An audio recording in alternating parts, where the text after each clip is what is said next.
I'm Robert Ganji, the director of the Police Reform Organizing Project. PROP it's a project of the Urban Justice Center, and its mission is to expose, address, and correct abusive police practices in New York City. We're an organizing advocacy project. We initiate and engage in a variety of activities aimed at accomplishing our policy goals. One of those activities is to organize and sponsor public forums.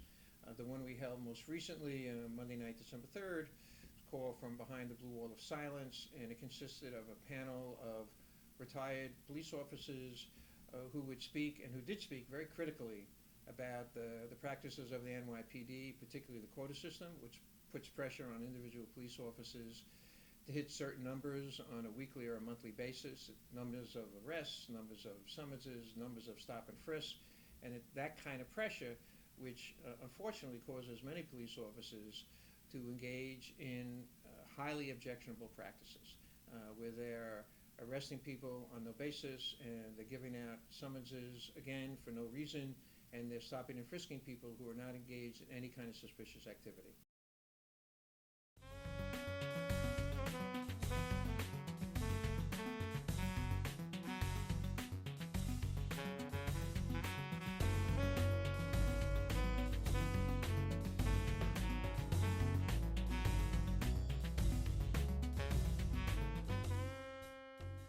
It is indeed about the young people that we care so deeply about their futures in the midst of this terrible crisis, not just of abusive policing, of racial profiling, and of course stop and frisk, but also that in this neoliberal moment we have decided to not just warehouse and incapacitate people, but to simply make them disappear. And policing is at the front lines of that system. I like to say to my criminal justice students and history students when I used to teach them that the criminal justice system is a pyramid, and at the bottom of that pyramid is law enforcement, and at the top are those who are incarcerated. And so at many steps along the way, the number of people gets smaller and smaller, but the top of the pyramid is starting to make it look like a square in ways that are completely unacceptable. So for those young people that are here, that are learning, that are engaged, programs like this at the intersection of education, empowerment, and consciousness raising are crucial to the future of this center, to be relevant to the world that we live in, and to create the space and opportunity for engagement and learning that is so important to libraries. For those of you who are nifty at smartphones, here's your chance to participate in the wider world about what happens here tonight. We have a Facebook page. Please don't be shy about updating what you hear here tonight, as well as a Twitter handle, which is #Schaumburg, #Schaumburg. So please do tweet. And finally, I want to take this opportunity to introduce you to our Master of Ceremony. Robert Ganji is the former executive director of the Correctional Association, where he worked tirelessly over reforming criminal justice issues for 29 years. He founded the Police Reform Organizing Project, PROP, at the Urban Justice Center in April of 2011. Mr. Ganji has been an activist, a community organizer, and public policy advocate in New York City for over 40 years. He is a recognized expert on criminal justice and law enforcement issues with a particular focus on police and prison concerns. He's cultivated relationships with members of the media and policymakers, which have been critical to the success around advocacy and education that are so important to changing our future. He has written or co-written numerous op-ed pieces for various newspapers, from the New York Times to the Albany Times-Union. Police Reform Organizing Project, PROP, at Urban Justice Center, and I just want to say the Urban Justice Center is a partner in funding tonight's programs. Thank you very much to them. They are a citywide advocacy and organizing coalition. I'm sure many of you are here precisely because you know about the important work that they do. Through research and analysis, through public education, policy advocacy, coalition building, and much more, PROP aims to stop the current, wasteful, ineffective, unjust, illegal bullying, homophobic, transphobic, and racially biased practices of the NYPD, to establish an outside independent agency that will investigate police priorities and punish abusive conduct, and to implement local problem-solving measures that strengthen communities while reducing crime. Please join me in a warm and generous welcome for Bob Ganji. Thank you. I want to express our gratitude on behalf of PROP and the Urban Justice Center to the Schoenberg Center, and particularly to Khalil Muhammad and Clarice Razaz Sharif, who were great help to us. Thank you. In organizing this event. And to have an event like this at the Schoenberg Library is, we think, particularly meaningful, and if this is the right word, particularly poignant, given the unfortunate extent and level of consequences of abusive police practices and the community who bears the brunt and the burden of those abusive police practices. So we're very pleased to be here. Again, it's appropriate and it's fitting, and we think it's going to be an interesting and compelling evening. A few words about PROP, although Khalil explained certainly some of what we do and what we care about. We consider ourselves to be an action organizing project. We are committed to moving an agenda.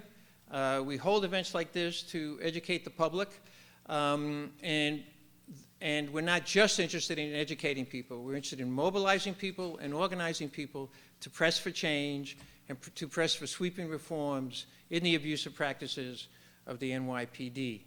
To give you some idea of our activities, we hold public forums like this one. We have another one scheduled for January 23rd.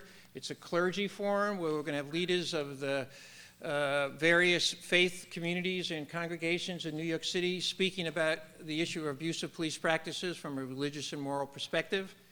We have an aggressive petition drive. Our goal is to get at least 25,000 signatures on a petition calling for the city's leaders to enact sweeping changes in NYPD policies and practices. We have about 18,500 signatures now. Hopefully all of you, when you came in here today, got a packet that included the petition. Hopefully you will sign it and get it back to us, or bring it to your workplace or to your families and get your friends and colleagues to sign it. We have a narratives project where we do written accounts and film testimonies of people who had bad encounters with the NYPD. The purpose of that is to put flesh on the bone of our contention about how destructive and harmful abusive police practices are, so that people who see those videos or read those accounts know that these problems affect real people whose lives are compromised or traumatized by these practices. We have what we call a voters education project, where we're putting together a list of questions addressing many of the different ways that the police unfortunately engage in harsh and unfair practices. We're going to go to the political candidates next year who are running for office. Next year, 2013, is a big, big election in New York City. We're going to be electing a new mayor, many new members of the city council, a couple of new district attorneys, or at least they're district attorneys who are up for re-election. We're going to be electing a new public advocate and new city controller. And we want to make sure that any serious candidate for any of those positions is taking a very strong progressive position on the issues of abusive police practices. That hopefully gives you some idea of our commitment to these issues and our commitment to activism and our commitment to bring about change, again, in these abusive practices. I am now going to introduce each of the panelists. I want to make a comment about the purpose of this forum. It's called From Behind the Blue Wall of Silence.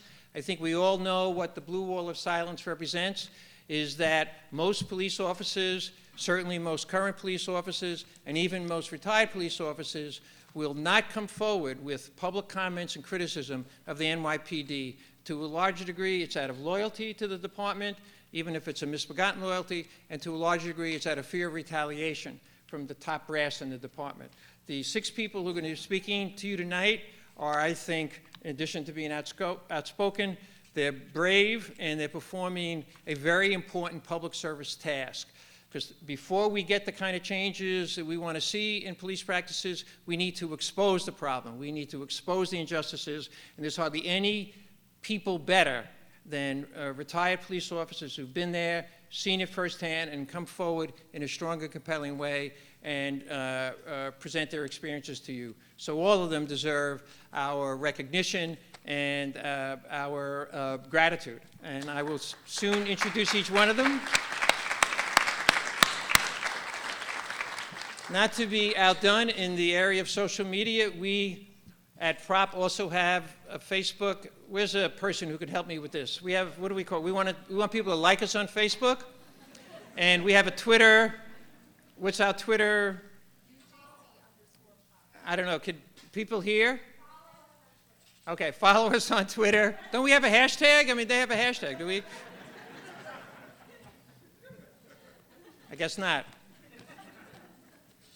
All right, I'm going to introduce each of the panelists. They're going to come up here, and each of them will make a presentation, and the discussion will be moderated by Khalil Muhammad, and then you will all have a chance before the end of the evening to raise questions and make comments. John Eterno, retired police captain, professor at Molloy College. Come on up, John, and co-author.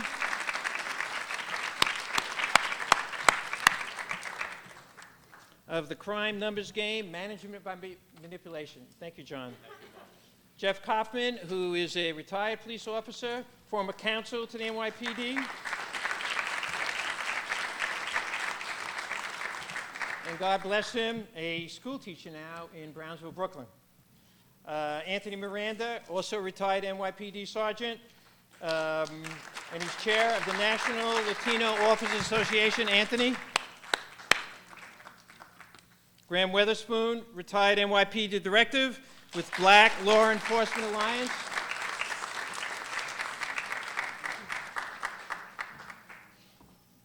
And to show how committed we are to diversity, Colleen Meenan.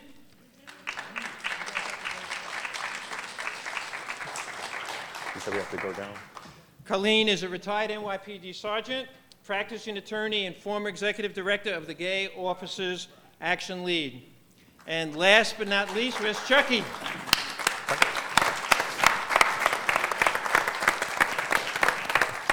Carlton Berkeley, retired NYPD director, second grade, president of Brothers and Sisters Who Care, and also known as Chucky. Welcome to all of you. Thank you very much.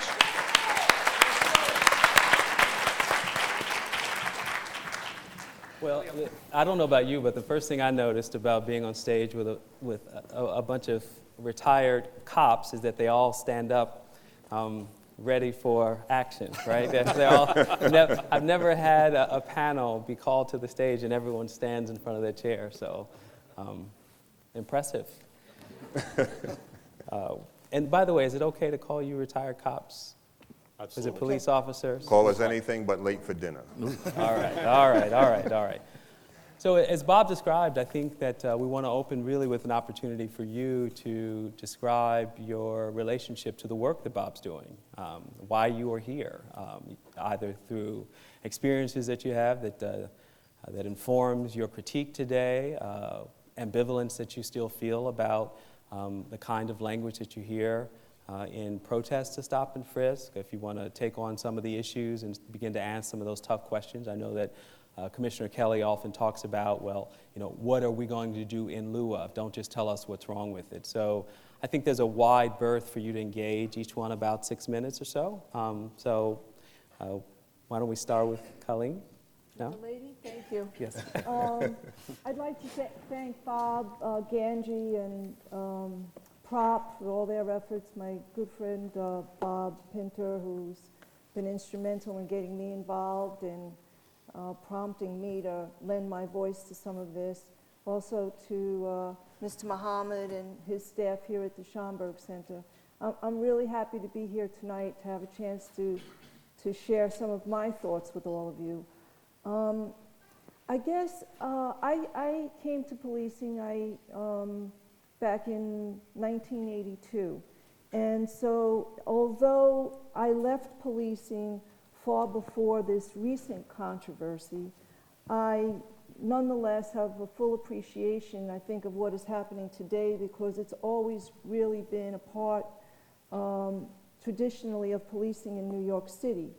I don't think the New York City Police Department has ever been very progressive in terms of how we deal with constant issues involving how to reduce crime, or how to deter drug use, or how to deal with some of the endemic problems that we have in our city. And I think we're just seeing really now more public attention on an issue which has really gone on for a very long period of time. I've also been very active, especially after leaving policing and getting my law degree, with advocacy in the gay and lesbian community.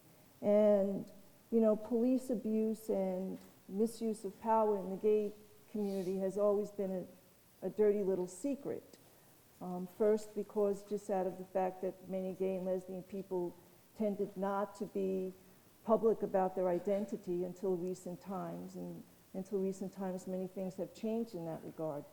But nonetheless, traditionally, they have been a very brutalized and abused part of society as well. As a matter of fact, you know, the gay civil rights movement, the gay and lesbian civil rights movement, which I include, you know, transgender people, bisexual people in that as well, you know, was started out of police abuse in a place called the Stonewall Inn, which is located in Greenwich Village.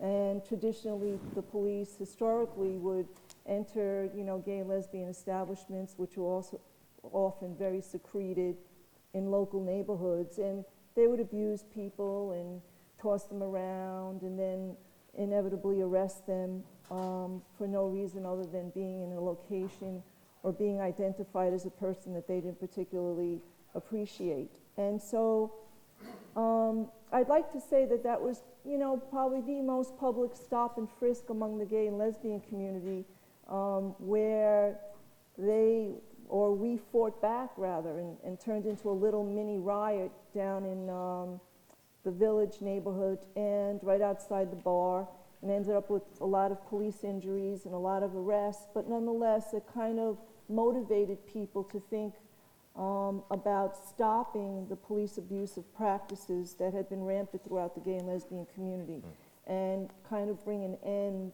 to the ruination of lives. Because then, this is in 1969, you know, if someone got arrested, whether true or not, for being a gay person or soliciting prostitution as a gay person, allegedly, you know, that meant a lot of profound ramifications, including the loss of your job, potential loss of your family, so public ruination.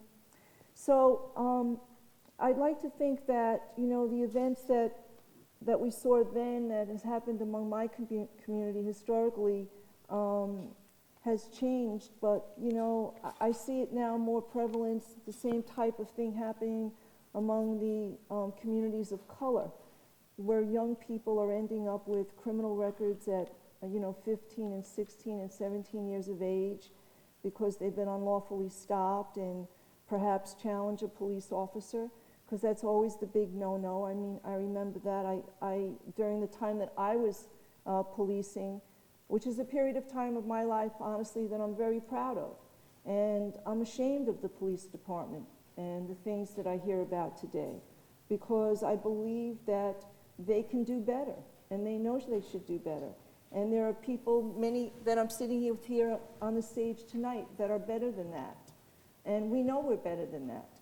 And to see young people develop a criminal background because some cop might lose his or her temper, or some cop might get an attitude because you dare question about why they've stopped you in your neighborhood or in your mother's building or on your way home from work, and have tossed you and have humiliated you, is something that we, as not just within the minority community, but in all of the communities, citywide, we have to address it.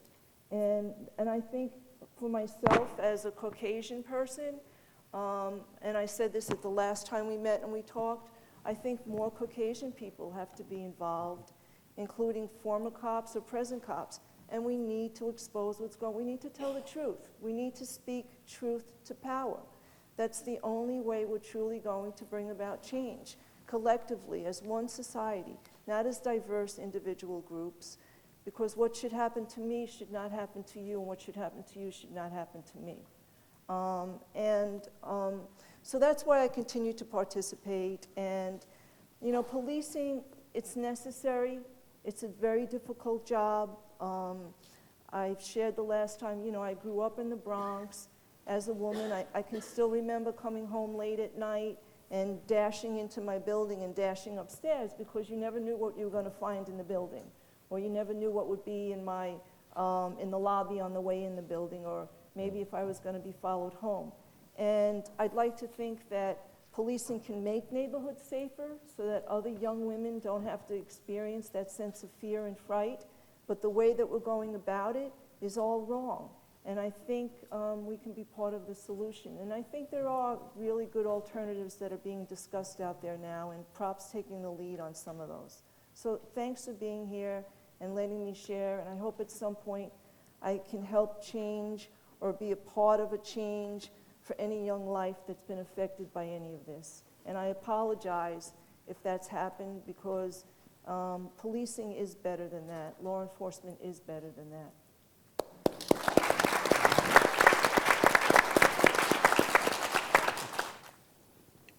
I was born in East New York and raised there. I had a negative encounter with a police officer in 1957, maybe 56. I was struck in the face by a cop, a white cop, with his nightstick. Outside of the school, where Danny Kaye was doing a concert for the kids in East New York, because he grew up around the corner from where I lived.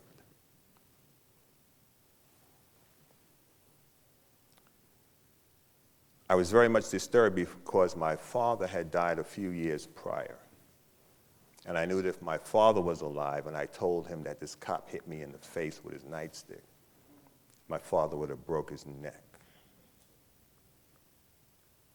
When I was 16, my mother worked for the Board of Ed. And back in the 60s, you could go to school at night. You could learn. The Board of Ed was about educating people. And we went to pick up the payroll slips for the people working in the schools at night. And I was kicked right at the base of the coccyx bone, which is at the base of your spine. Kicked very hard with a hard shoe. And someone said, I say, get on the wall. And I turned around. There's a white guy in a sports jacket and an overcoat. And I had no idea who he was. At age 16, I could snatch 130 pounds off the ground with either arm, do reverse curls with 140 without breaking a sweat. As I turned and looked at this guy, before I could take him, he was punched in the mouth by my mother.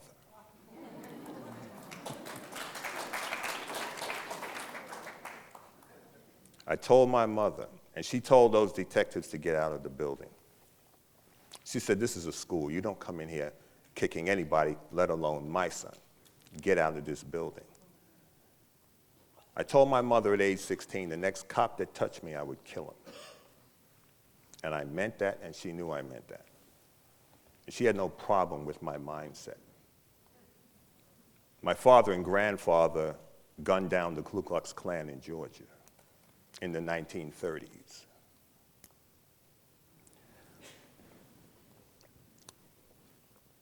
In 1973, I took a walk-in exam for the Transit Police Department. I figured, if I take that job, there's one less psycho that can get the job. I said, I can't do anything about that system if I don't go into it and try and to effectively make some changes. NYPD called me 2 months later. I turned them down. That was during the Knapp Commission, those of you that are old enough to remember the Knapp Commission. I said, I don't work with bigots and I don't work with criminals. I went into the transit police, which at that time was almost 30% black.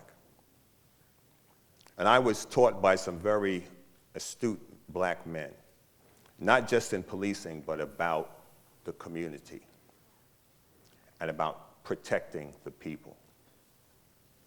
As a Christian, I saw police work as a form of ministry.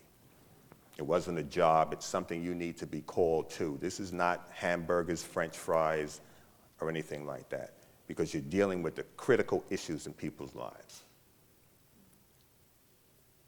I wasn't drafted. I volunteered to do it, so I cannot have a bad day at your expense.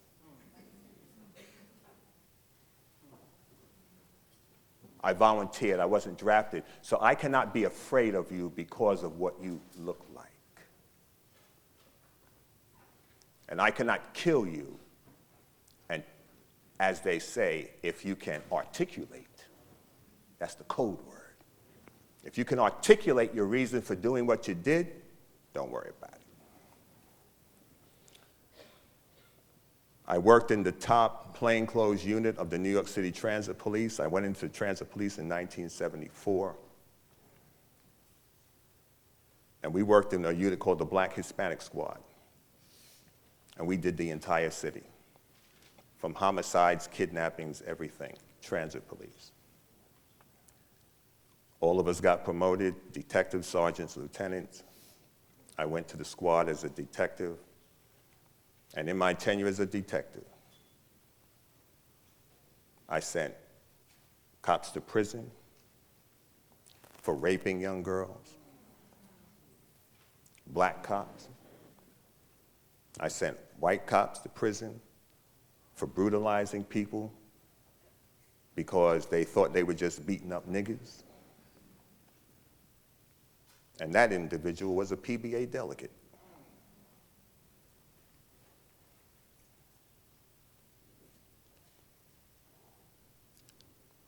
There's no gray area. You're either walking the road correctly or you're part of the problem. All through my career, I was involved. We were at J Street, 370 J Street, when Kelvin Alexander had the idea for an organization to do even more than what the Guardians Association was doing. I was the vice president of Transit Guardians. And we formulated 100 blacks in law enforcement who care. And during my 12 years with them, our objective was to inspire younger cops, thank you, to take up the gauntlet. You have to know who you are before you go into policing. You cannot allow them to define you. If you don't know who you are going in, they got your mind. And as a man thinketh, so is he. So the actions of the officers are the outcry of how they're thinking. The psychological exam is only there to protect the city in lawsuits. They're not looking to weed out any problems. Tony?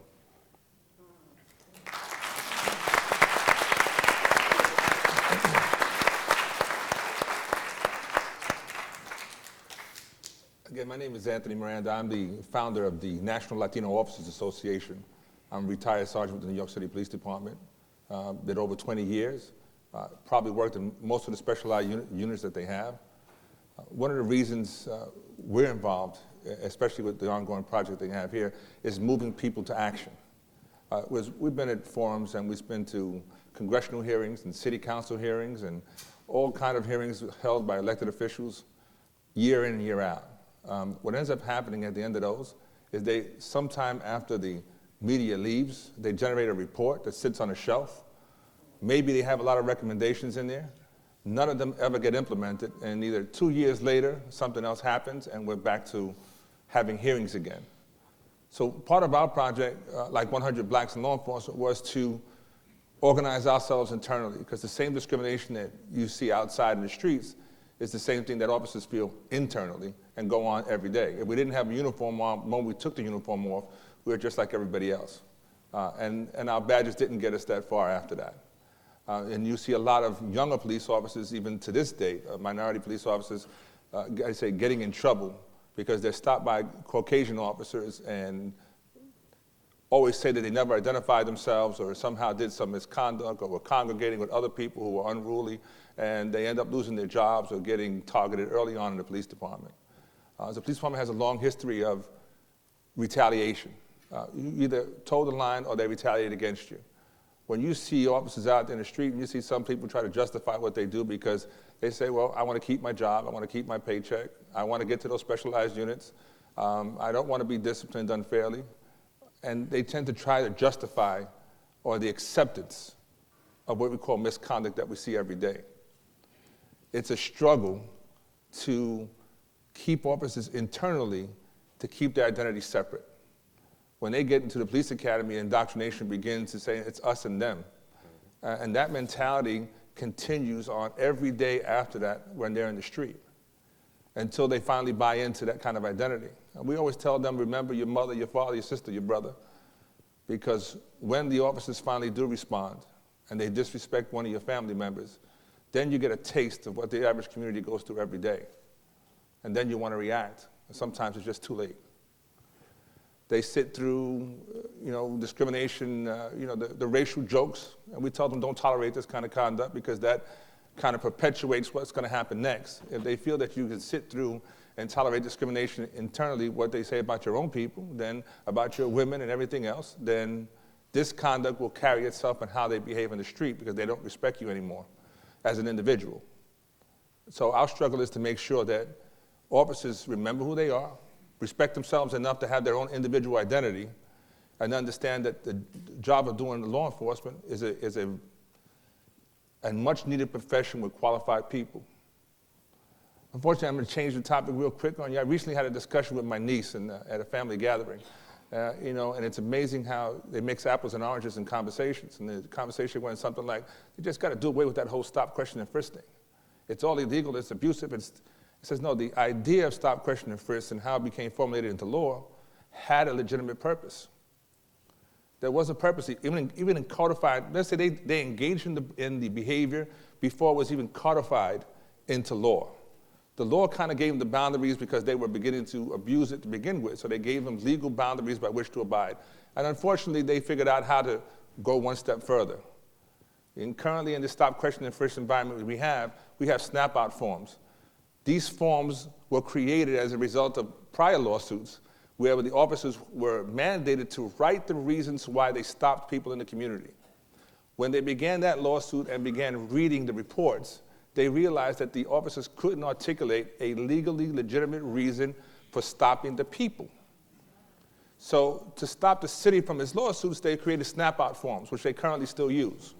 And in those snap-out forms, they give you 20 reasons why you can legally stop somebody. And you can pick 1 out of 20 or all 20 of them. It's a checkoff. So therefore, it eliminated them from being sued and the investigations that followed, because when you force officers to articulate the reasons why, they would often put things in there that would allow you to take legal action against them. So the new process is prevent lawsuits. It was never meant to protect the community. It was just meant to limit liability. And so our struggle is to maybe get back to the point where we do away with snap-out forms and require officers to legitimately write in their own handwriting a legal document, and then they would go back to how it was supposed to be done for legitimate reasons, not the illegitimate reasons. They now mandate stop, question, and frisk as part of a quota system that they call performance goals. That's the new terminology for the illegality of what they codify. It's performance goals. And then they penalize the officers for not reaching their goals. The amazing to me is that in all the lawsuits where the police department gets sued, they go into court and argue how the patrol guide is just a guide. And they're not mandated to follow those rules because it's just a guide for the police department to follow when it's to their benefit. But when it comes time to disciplining police officers for not doing the 20 stop, question, and frisk, they can transfer them, change their tours, give them command disciplines, which is a form of disciplining them internally, and just kind of start harassing them on a regular basis. One of our meetings, we meet once a month as a Latino organization, and one of the sergeants came to our meeting and says, what do I do? The captain's now ordering me to take an officer in my car with me and making him give summonses and making him do stop, question, and frisk. And I was amazed that still at this age, that at this time, a sergeant would be saying, what do I do? I say, you say no. You say you're not going to do it. I used to go to roll calls, and they have, again, the quotas have existed since I've been on the job, and before I've been on the job, right? So when sergeants used to come afterwards and say, did he talk to you about the quota system? I says, no, not to me. And he said, he talks to you guys because you allow it. I says, they won't have those conversations with me at all. I says, and you can put a stop to it anytime you want to, but you're gonna have to want to.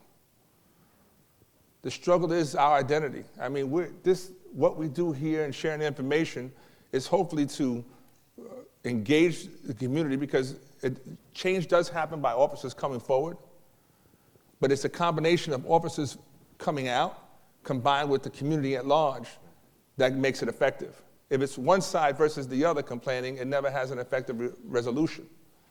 And I agree with everything that Prop is doing now. We need to hold our elected officials to task. Make them commit to the changes, not just promises during campaigns, but actually make them commit in writing so that later on you can take them to task. But they will never do that. So it's a political process that we have to engage in, but on a more home basis, it says there's also a process that we do forums where we have to teach our kids what to do when stopped by police. The scary process is that we're teaching them to survive an encounter so that later on we can be able to use the system to fight back. I've been at forums where I heard pastors tell them an eye for an eye, a tooth for a tooth, not my kids. Because they won't survive the eye for the eye, tooth for the tooth in that particular meeting where they're outgunned. So we teach our children and the public how to survive. So we go to forums and we teach parents what to look out for. Community at large, when you're standing there and watching, they got to stop the bullying campaign. We need to stop the abusive police campaign. And every time somebody sees an encounter, get your cell phones out, videotape it, whether it's right or wrong, put it on the internet, and then it would have a tremendous effect. I'll leave you with one last thought. If you ever see somebody get stopped by the police, or you yourself have been stopped by the police, you need to make a complaint about it, even if it's a nice encounter. Even if they're the most polite individual that stops you. Yes, I'm sorry, sir, for the inconvenience. Well, why did you stop me? And if you don't think there's a legitimate reason, make a complaint. We don't make enough complaints to cause the change also. And that's part of this process of why we do the forums. If you get stopped, or your son and daughter comes home and says, I was stopped, I don't think it was legitimate, I don't think there was a reason for them to stop me, go make a complaint, cause an investigation to happen, so that, and again, you will also find things to happen that then certain officers start getting identified, and they get a paper history all of a sudden. The police department is infamous for commanding officers as well as police officers. When you do create a paper pattern, they just transfer them around, they never get rid of them. Right. So we need to be aware of where they get transferred to. We had plenty of individuals who got in trouble as leaders of our precincts, and they get promoted within a year and get transferred to somewhere else, and like a new person. So the struggle's in front of us. And what I can say at this point is that while we are educating our kids differently, this is a fight that we can win. As long as we're all engaged and we're all involved, and it's all nationalities, it's young and old, and it's going to take a community push and a new police commissioner to change the process. Well, thank you for inviting me to this forum. It's a real honor to be amongst my colleagues. I'm sorry that we're all kind of old, but well, most of us. But what I wanted to bring to the forum from my angle, I have a kind of unique situation in which I went through. Although my years on the force were not as long as some of my colleagues here, I was in a position when I was in the police department to basically be in a policy-making role and helping the police commissioner at the time, Ben Ward and Bob McGuire, help make policy for the police department. And in that role also, my experience on the street taught me a lot about how things were being done. And believe me, there's no great nostalgia here. The 70s and 80s were bad times for the police, for the public, and I'm not trying to say that things were great or that they're way better then than they are now. They're different. But I will tell you that I sat with the police commissioner, with representatives from legal aid societies, law services, and we came up with a domestic relations order that worked with battered spouse groups, that gave the police no discretion in making arrests when confronted with a battered spouse situation. When I first came in the job, we got called, and I can remember, it's a clothes job. What's a clothes job? Well, basically, there's a fight between a boyfriend or girlfriend, husband or wife, whatever the story is. You look what's going on, you kick the guy down the stairs, you take the keys, and you say, come back at the next shift, because I don't want to deal with you. Clearly, no one was getting any service from the police or any way to deal with that. So when all of these groups, including the commissioner, including the mayor's office and representatives from them, at that time, I mean, it was Ed Koch, I admit, not one of the best either, but they listened. They were also very sensitive to the political situation because there were a lot of people out there that were protesting. Although we didn't have the internet and YouTube and all this other stuff, we definitely did have a lot of people that had a great stake in what was going on in policing. And so certain policies were changed, and I'm proud to say that order became the order for almost every police department in the country. And it is now, there's no police department that I know of that grants discretion in those kinds of situations where there's a felony or crime has been committed. Going from that attitude, and like I say, I want to pull also away from the racism that existed and still exists, because I'm not trying to say it was, race neutral then and all of a sudden the department became racist. The issues about race in the department have pervaded since there were different races in our city. The fact is that people use their positions, their individual power positions, to enforce whatever prejudice they have, and some abuse it. Not all, but some abuse it. And hopefully there is a responsive complaint review board or federal court or some other forum for people who are aggrieved by those kinds of abuses to be able to seek some kind of redress and change the department's policy. And that's happened sometimes. And some of the lawsuits that Tony just referred to are some of the ones that did change some of it. They are liability conscious. I mean, that was the big question I always got. How much is this going to cost us? How much is this lawsuit going to cost us? Are we going to make it on the front page of the Post? What's the issue going to be? The reason for that concern is because of the fear that they actually felt from the community. Somewhere along the line, I left the police department. I went into private practice in defense of criminal defendants, and then I became a New York City public school teacher. Strange career path. Thank you. But I will say it gave me a perspective in those areas in terms of somewhere along the line we were sleeping. Somewhere along the line, the broken windows of Giuliani, the idea about cleaning up the little messes, in other words, quote unquote, abusing people's rights. The idea of doing policing, not community-based policing any longer, but sending roving squads of the street crime unit that ended up was just a small elite squad when I was on a job, to officers, I think they reached at one point over 1,800. Basically, in unmarked cars, we own the night, we're going to get your guns. The public didn't know how to react. And I'm saying the public doesn't see it in the long run. They don't see what's happening over time. And then we had some very, very disgusting shootings, a number of disgusting shootings, most of which involved either the street crime unit itself, or units that were acting like the street crime unit. And then this management concept came about how we're going to control the crime in certain areas. How are we going to take over how are we going to get these streets back and not kill people while we do it? So stop and frisk was always there. We always had UF-250s when I was on the job that you filled out, little tiny form.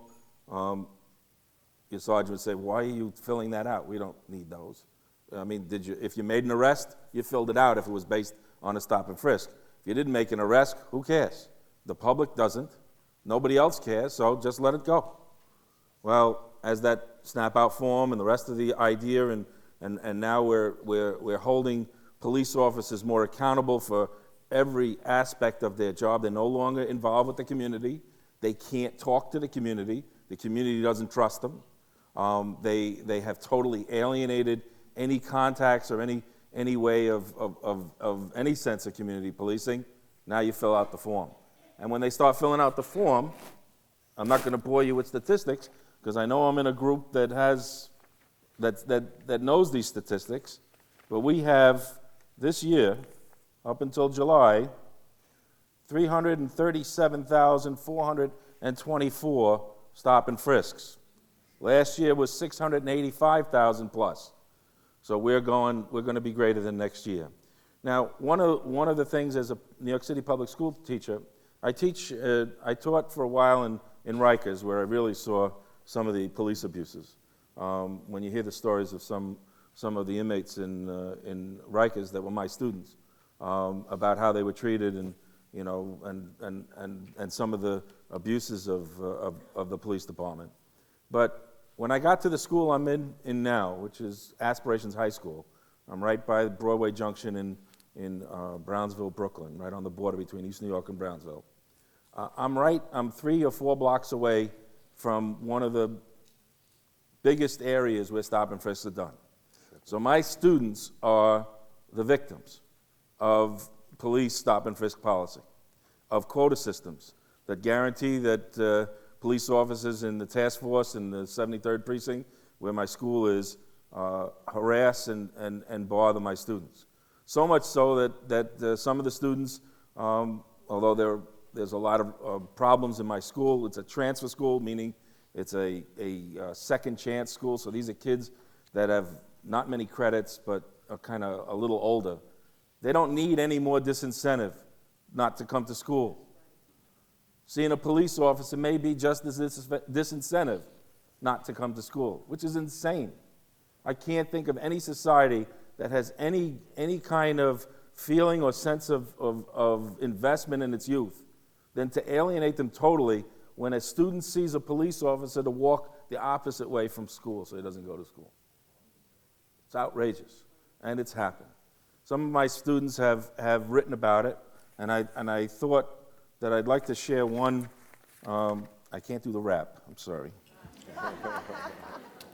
And I have to also caution you, like a rap, it has some choice words in it, which I hope no one here is offended by, but if you are, I'll give you a minute to leave the room.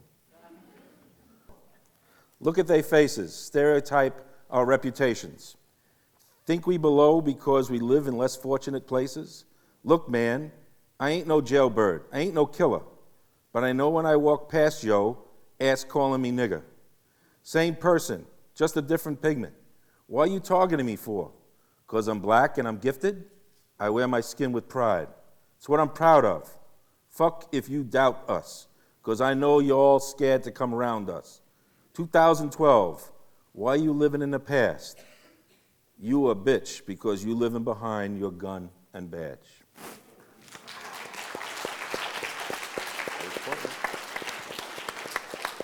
I just want to thank Bob Ganji and the Schomburg Center and tell you how proud I am to be up here with this group of officers.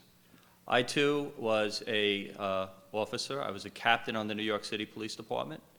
I am now a professor, an associate dean at a graduate school. I've talked about this issue worldwide.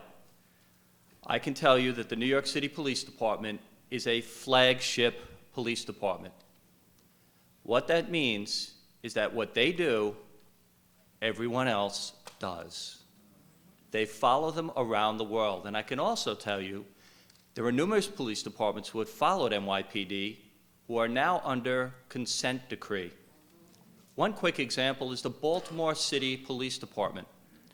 The Baltimore City Police Department was recently sued by the NAACP.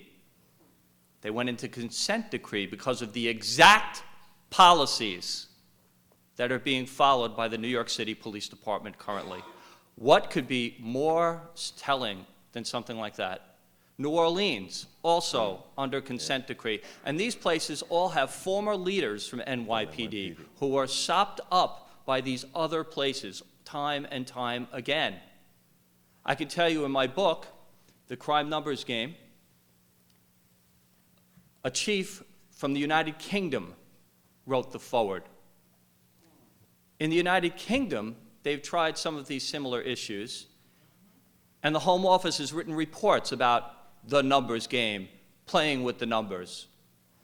We have a second foreword written by someone from Australia, Andrew Schaponi, Police Commissioner of the New South Wales Police Department. He also speaks of the numbers game, the game that's being played, the game that started and had its birth in New York City. Now, I didn't come here to talk totally about crime numbers. I'm here to talk about stop and frisk. I used to be the stop and frisk captain. I worked in the police commissioner's office. That was me. Through 2002, 2003, I did that. And I have to tell you right now, I am not against stop and frisk. What I'm against is what's going on now, which is abuse of stop and frisk, and it is disgusting. Absolutely disgusting. Now, I'm just going to give a few figures, a few facts, and I know it may bore some people, and I know it may drive some people wild, but understand now, and there is no one up here that will disagree with me, there is a quota system on NYPD.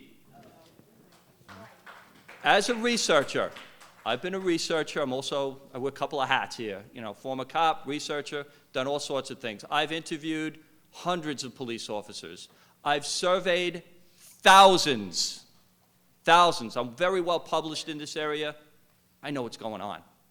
This quota system is one of the most disgusting things, and it's illegal in New York City, in New York State. It's completely illegal what's going on.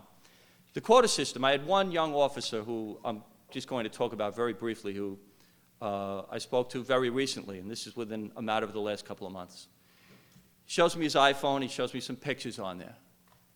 And on these pictures are the names of officers listed from top to bottom for summonses, for arrests, and more importantly, for stop and frisk. They are counting them, and they're making sure that officers are meeting their daily quota. Officers are brought in on a daily basis and questioned about their numbers. They're not questioned about, say, that homeless person. Did we see that recently on the, right? They're not questioned about that. You know, once it hits the news and suddenly, ooh, we better thank this guy. But you know, a cop does that every single day. Every day. But now, it's the management system that's forcing them to do these quotas. Most officers, all of these people, every one of us, we went in there with good hearts, with good intentions. But right now, it's the job, it's the management that's ripping them apart. In fact, the PBA took out a letter, an ad. Don't blame the beat cop. Blame NYPD management. What could be clearer? What could be clearer?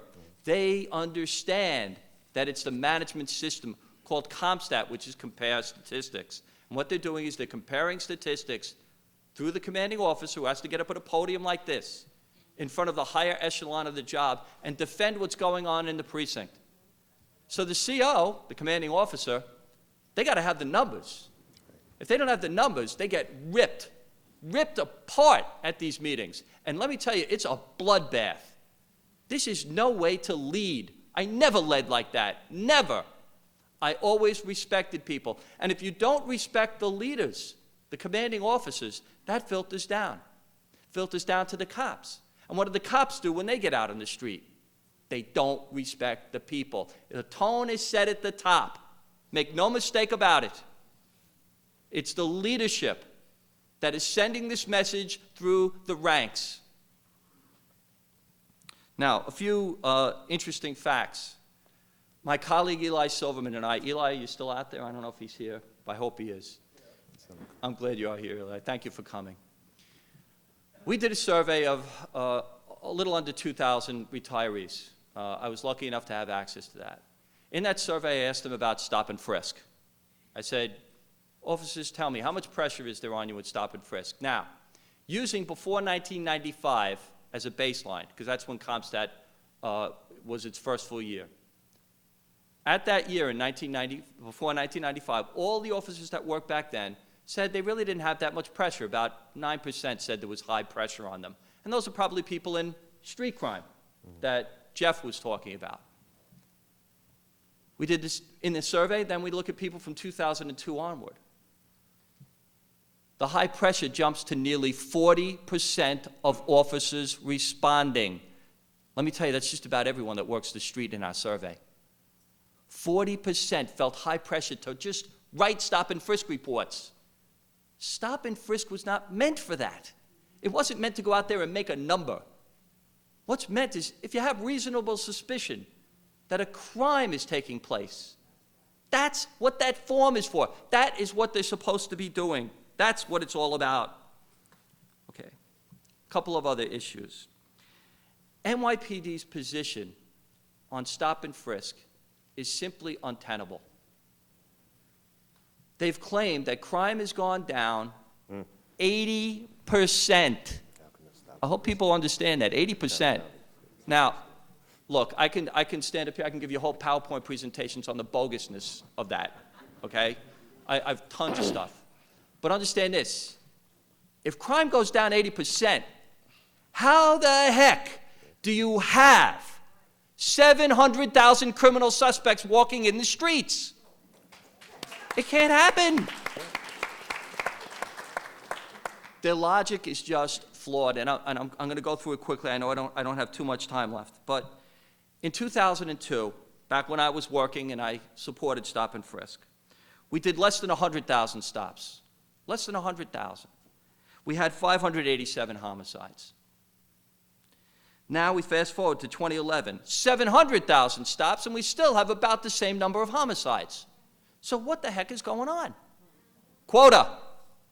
Quota. Now let's drop down a little bit. Now this year, Commissioner Kelly's screaming all about the numbers, how homicides have gone down, without questioning him, because I don't believe a thing that's coming out of their mouth now. And I'm going to explain that in a minute. But without questioning them, without asking them, did you know the number of stop and frisks this year have actually gone down? It makes no sense. If they've gone down, then you should have more homicides if what they are saying is accurate. I hope you're getting this, because it's truly a bunch of BS. It really is. It's unquestionable. So, the practice of stop and frisk, we've already heard some of this from people, this practice ruins lives. It alienates people, it hurts them, they're labeled, and the police department has no further to look than their own applicant processing. These poor kids, and it's mostly kids and it's mostly minorities, are being given summonses for the most menial of things that are done in white neighborhoods, and often done in white neighborhoods even more than they're done in minority neighborhoods. Yet these kids are getting a record. Right. Now, the police department, they only hire certain types of people. The people that don't have records. In this age of information, all of these kids are getting a record, and it's not just the police department. This record is going to follow them for the rest of their lives. You can just do a Google search. You can find out all sorts of information. It costs you $0.25, and you'll find out this information. This is alienating, and it's labeling these youth for life. Mm-hmm. It's hurting, not helping. And I hope you hear me, Commissioner, because that's what's going on.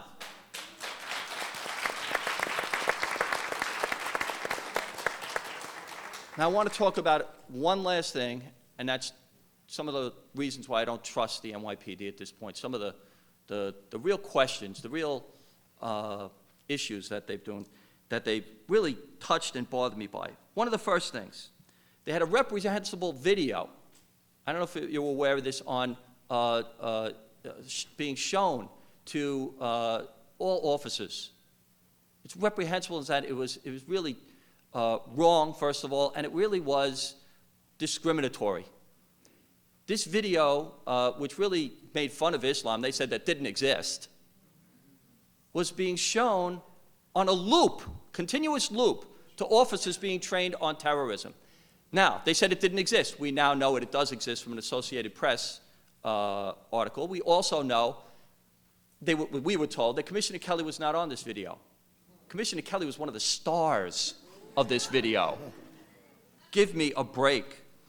NYPD denied a demographics unit. They have a demographics unit, and that's also been exposed. What could be more disgusting?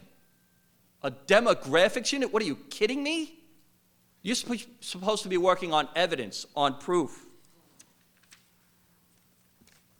Other things, the thousands of crime reports and other things that they haven't even touched. In fact, one last comment, because I know I'm running low on time. The NYPD has mentioned that they have a committee that's supposedly working on looking at these crime reports, this committee. This committee was set up in January 1st, in January of 2011. They had a 3 to 6 month window. We've heard nothing from the police department. It is now almost January 2013, 2 years later. Where's the press? Where's the anger? Where's the outrage? This committee was supposed to report to us years ago, and we have nothing. So you ask me, do I trust the NYPD management at this point? Hell no. And I got plenty more where that came from. I got to tell you, I got plenty. So why should we trust the NYPD? At this point, I think it's clear that the NYPD is kind of like Bernie Madoff. If something is too good to be true, it is. Thank you.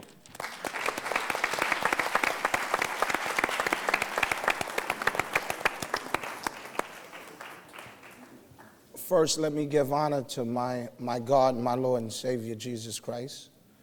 Bob, amen. Thanks for having me here with Prop and Brother Muhammad. What I want to start off by saying, please don't take my passion for anger. My name is Carlton Berkeley. I feel home because I was born and raised in Harlem, 128th Street between Madison and Park. I joined the police department back in 1984. I'm going to take a little bit from everybody that up here that has said something. I'm going to take a little bit from them. When I joined the police department back in 1984, there was two groups eventually that came about. Was the 100 Blacks in Law Enforcement Who Care. Graham was one of the co-founders. And my buddy here also, Anthony Miranda, who's chairman of the National Latino Officers Association. The reason why I joined those organizations is because, like they said, while a police officer in the NYPD, we, the minority officers, was mostly being discriminated against. I didn't know that when I first joined. I thought after joining, right, that we all was one. But we quickly found out that it was always us against them. And sometimes, and I hate to use this word, but sometimes it was, nigga, keep your place. You're lucky you got a job. And it still goes on now. What I wanted to say also is, when Anthony mentioned and Graham and the 100 Blacks and the National Latino, we come out and we teach our communities how to interact with the police. One of the reasons why we do that is because of this. Rest in peace, and unfortunately those who follow. Eleanor Bumpers, female black, 66. Nicholas Haywood Jr., male black, 13. Anthony Baez, male Hispanic, 29. Nathaniel Gaines, male black, 26. Frankie Azuga, male Hispanic, 15. William Whitfield, male black, 22. Amadou Diallo, male black, 23. Malcolm Ferguson, male black, 23. Patrick Dorsman, male black, 26. Alberta Sproul, female black, 57, church-going lady. Osmond Zongo, male black, 35. Timothy Stansberry, male black, 19. Gregory Chavez, male black, 17. Sean Bell, male black, 23. Jason Tirado, male Hispanic, 25. Kyle Coppin, male black, 18. Chris Ridley, male black, 23, Mount Vernon police detective. Omar Edwards, male, black, 25, NYPD detective. And I got here, who got next? Well, let me tell you who got next. Romali Graham, Yes. in the Bronx, 17 years old, was walking home. The street crime unit supposedly said that he was involved in some drug transaction. Somehow it escalated to he was carrying a gun. Ran in this young man's house after breaking in a residence because his family had an apartment and a house. So they broke in, or tried to break in, the initial downstairs door.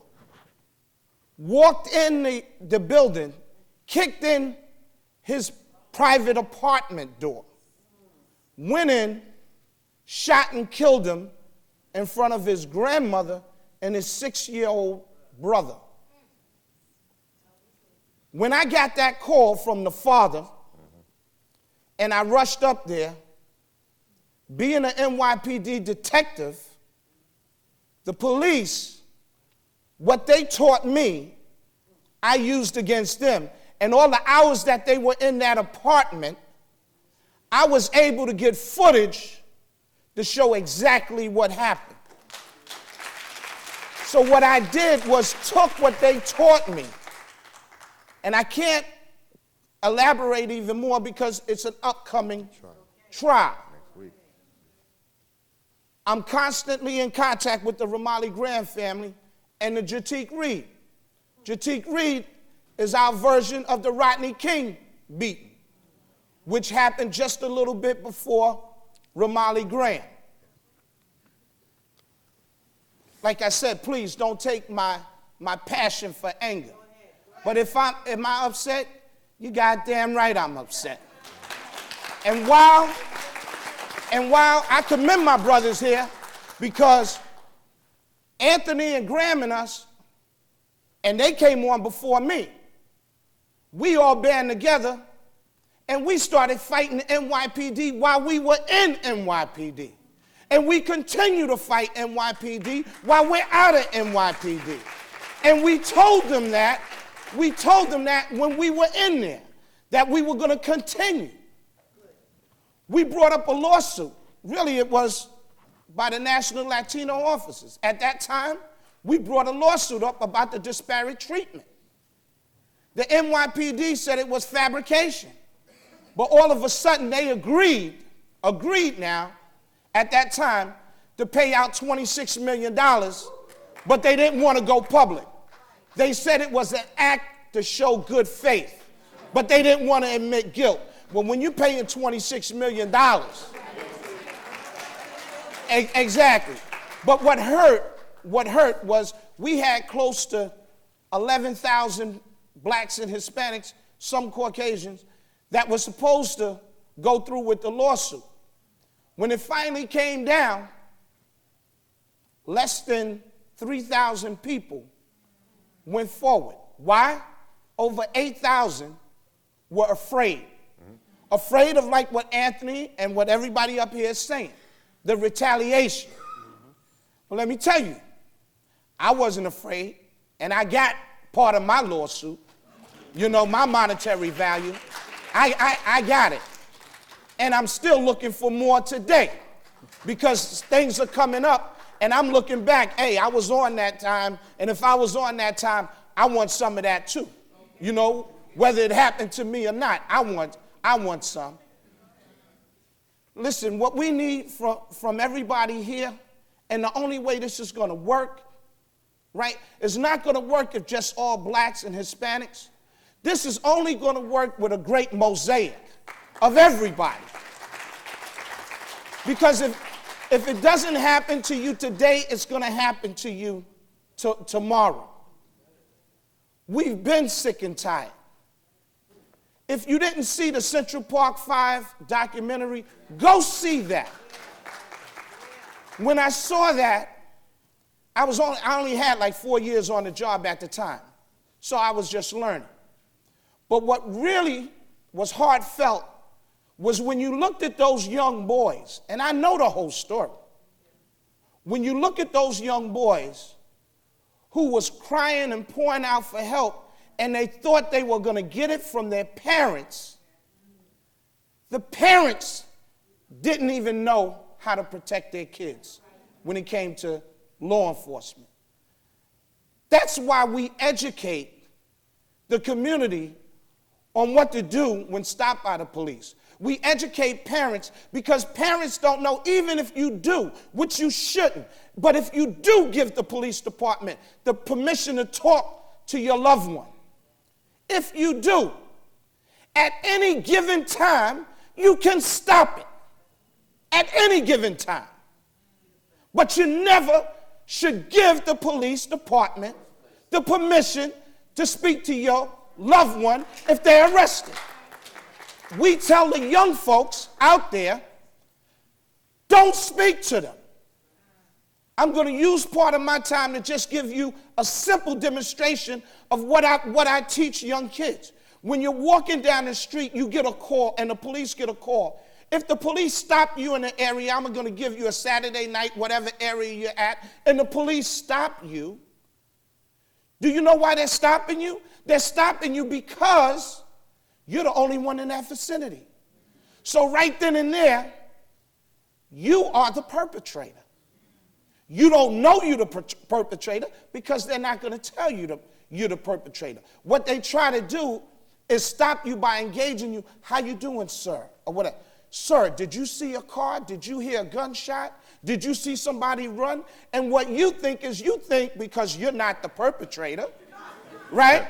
You tend to think, well, let me help them out, or let me defend myself. You don't have to defend yourself. The burden of proof is on them. Keep your damn mouth shut. This is what I tell the young folks, that if that was to happen to you as you're walking, you say, officer, am I under arrest? No, you're not under, well then I must be free to leave. And then you start to leave. Let him or her tell, no, you can't leave. Well then, officer, am I under arrest? No, you're not. Well then I must be free to leave. Well, no, I want to ask you something. Well, officer, am I under arrest? You keep saying that because let me tell you something. If the police had the right to arrest you, do they ever ask you? No. They do it. So I teach, you just say that. When the officer says, well, listen, you're not under arrest. I just want to know, did you see a car? Did you hear a person scream? Did you hear gunshots? You the officer, am I under arrest? And if they say, well, you know what, you're smart because you know what comes behind that, right? Okay, officer, you're under arrest. Okay, officer, you turn around and you put your hands behind you and say, here, take me, here. But you don't say nothing. Say 9 times out of 10, they're going to push you away because they're going to say, you know, if they don't have enough, they're going to say, I can't lock this person up. But what you just did is you showed them you're not afraid to get arrested. The other way you handle that situation is you do this. A cop stops you.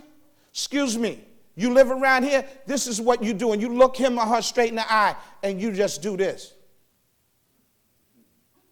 Excuse me, did you hear what I said? Do you live around here? Can you tell me your name? It's easy. Just don't say nothing. Now they got a decision to make. Either lock you up, beat you up, or let you go.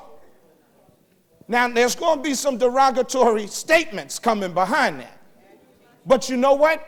I guarantee you that 99% of the time, at the end of that confrontation, you'll be walking like this in a way and on your way. That's what you do. Stop trying to prove to them that you're not the person they're looking for. That's up to them to do. Another thing, know your rights. In this book, it's only about 28 pages. I give you what you should do when you're stopped by the police, what you should do if the police come knocking at your door, what you should do if the police stop you at your car, in your car, what the passengers should do, what to do if you're brought to a police precinct because some people don't know what to expect, what to do after you've been violated by the police, how to fight them back, and get in touch with our organizations, because we will come out and we will help you. I can't go down to CCRB anymore. They don't want me down there. Because when I've escorted people down there, they say, you can't come in. You know why? Because when I went down there with some people that was complaining, they play semantics with a person's words. And I'm sitting there and I said, listen, if this lady said the officer slapped her, then the officer slapped her. You don't have to say to her, well, did the officer inadvertently put his hand up? What are you talking? She's a grown woman. She knows if she's been slapped. Just like grown men, they know if they've been hit or violated. You know, stop making excuses for the police officer. Well, they told me you can't come down here anymore. You know, it's all right. It's okay, because if I can educate enough and you can stand and use that backbone in your spine and stand up for what's right, you'll be okay, because when you leave there, you got us. You got us, and you're going to have your community behind you if they just would stop being scared. We, as a people, need to stop being afraid. History has a way of repeating itself when it comes to us. Ramarley Graham in his apartment, a 68-year-old senior citizen in White Plains, Chamberlain, 68 years old, who inadvertently by mistake touched his medic alert, right? And the police came to his house, the White Plains police, and the man was saying to them, it's a mistake. Why are you at my door? Please leave. The man is a Marine. He was in the war. He was a retired state correction officer, a senior citizen. His door was taken off the hinges with a hydraulic machine. So you would think that it had to take them at least 15 minutes. And on the medic alert, you hear a police officer using a racial epithet as a way of coaxing him out. Nigger, open the door because we coming in. This is what we're talking about. And I mention those two cases because that's in a house. Emmett Till. You see how history has a way, people, of repeating itself when it comes to us. Let's put an end to it. Let's start standing up and fighting back. So that's why I'm here.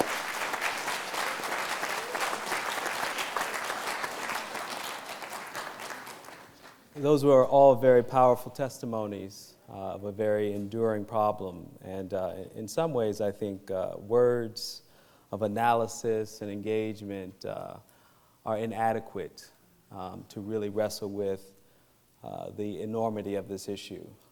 But, you know, that being said, we're going to try to move forward and make more meaning out of this and make the difference either for those who are in this room or for those who will one day bear witness to this, to really understand in as rich and engaging way as possible. I want to pick up on something Carlton just said about history repeating itself, and I want to shift our focus slightly away from, say, Emmett Till to something that I think is more telling of the world that we actually live in now. So I'm going to read 5 simple recommendations. The first is, the police of Harlem show too little regard for human rights and constantly violate blacks' fundamental rights as citizens. These are direct quotes. Police aggressions and brutalities, more than any other factor, weld the people together for mass action against those responsible for their ills. Next, it is clearly the responsibility of the police to act in such a way as to win the confidence of the citizens of Harlem and to prove themselves the guardians of the rights and safety of the community rather than its enemies and oppressors. 4, private prejudices are no warrant for interfering with the association of whites and Negroes. Starting to get a little taste of the context for this. The last one, officers of the law who violate the law should not only be subject to investigation and punishment by the police department, but that action should be taken just as vigorously as where any other person is charged with a crime. Right. Now that's Harlem in 1935. 1935, this city was embroiled in what would go on to be a long pattern of what the press called riots. In this case, Lino Rivera, a young Afro-Puerto Rican, was accused of shoplifting in a local store. Police officer was called. There was some altercation between the officer and the young person. But in a community struggling with the weight of the depression, with daily abuses, as identified by this set of recommendations, rumors spread that the young man had been killed. And it was the first time, speaking to your point, Carlton, that people of this community rose up and some form of race war ensued.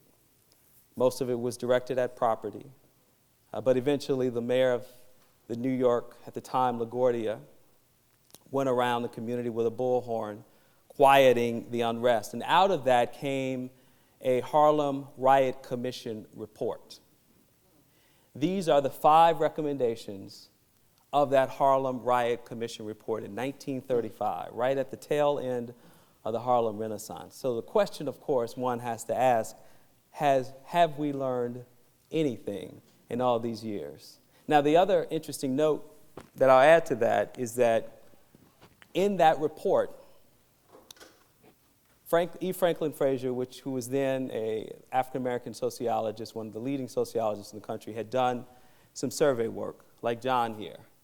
And he had polled residents and officers willing to talk to him about abusive police practices in North Harlem spilling over into Washington Heights, and had essentially identified stop and frisk practices where black folks who were moving into the areas of North Harlem and Washington Heights where they weren't welcome, where police officers were on the front lines of protecting white communities. This is all in the report. But guess what happened to the report? Talk about history repeating itself. It was never published. It was buried in City Hall. No one ever came and wrote about it until the New York Amsterdam News demanded access to the report and later published it. Fast forward 32 years later, the Kerner Commission, and I won't read you the bullet points because I'd simply be repeating myself.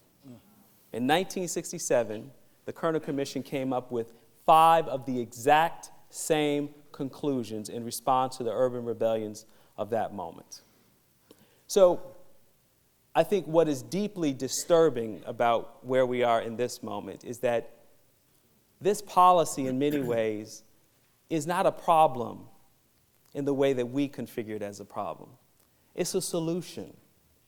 It's a solution for organizing urban space. It's a solution for making sure that the wrong kind of people don't end up in certain places, whether they live there, whether they walk freely, head held high. It's a way of organizing our society, and all we've done is made it a lot easier with CompStat. We've developed modern tools of surveillance that make the work of those in the 1930s and in the 1960s and the 70s, 80s a whole lot easier. I want to ask a question building on that history and building on where do we go from here by asking the question, what is the relationship between the political power that undergirds stop and frisk, that allows a mayor to continue to craft 3 elections, a commissioner who's been here the whole time, when now we have polling evidence from Quinnipiac?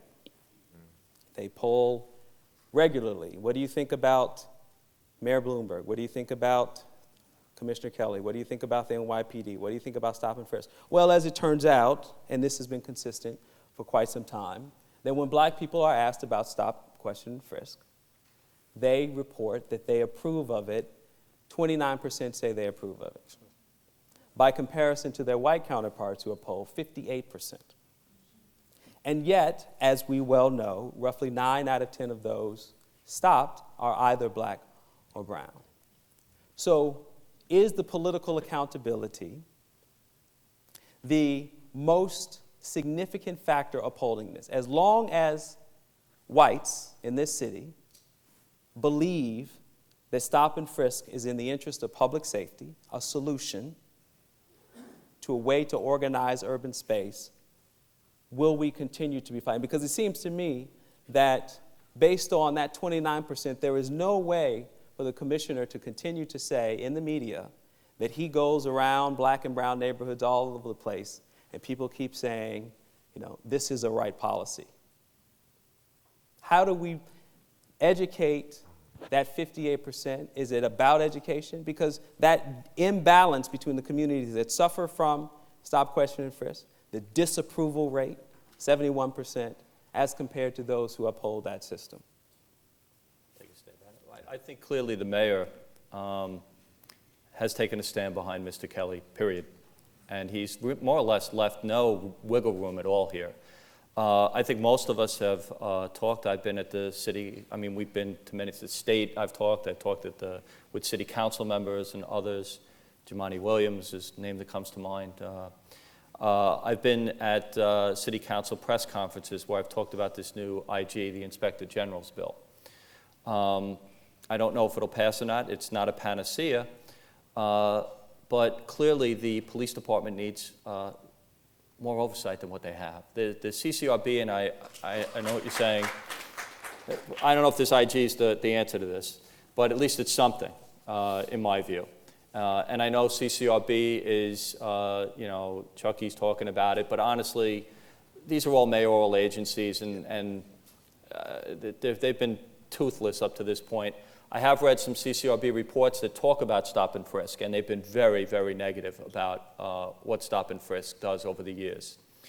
But at this point, I think the mayor is so staunchly defending Commissioner Kelly and these policies, which are clearly failed. They are failed policies, and you can demonstrate it either statistically, go into the communities, whatever you want to do.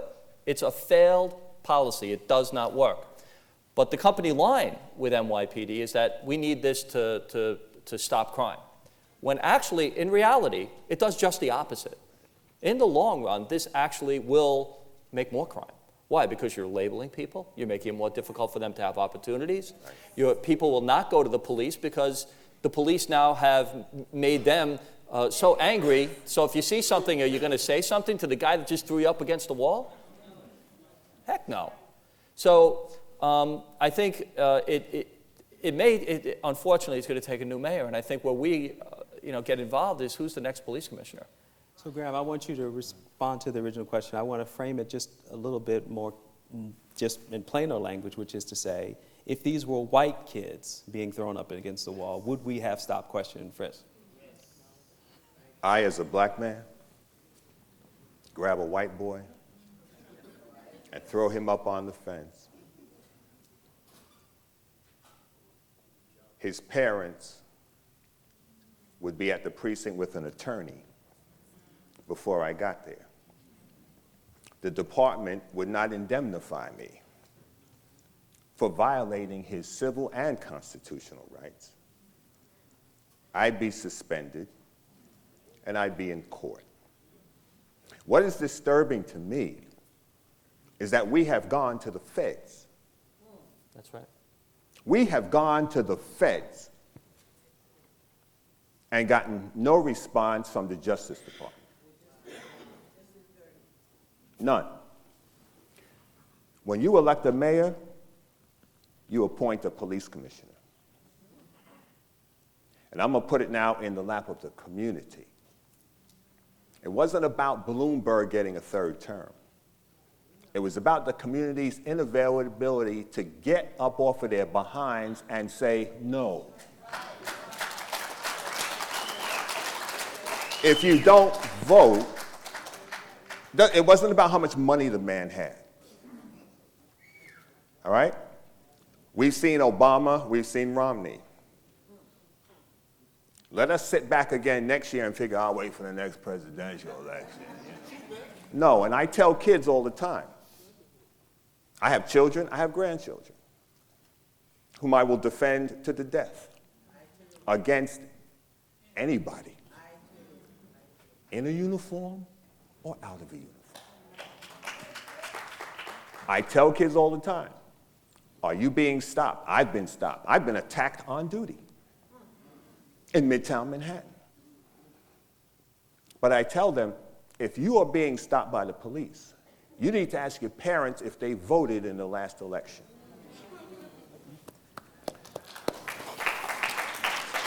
Your parents, if they failed to vote, basically said to you, I don't give a damn about you.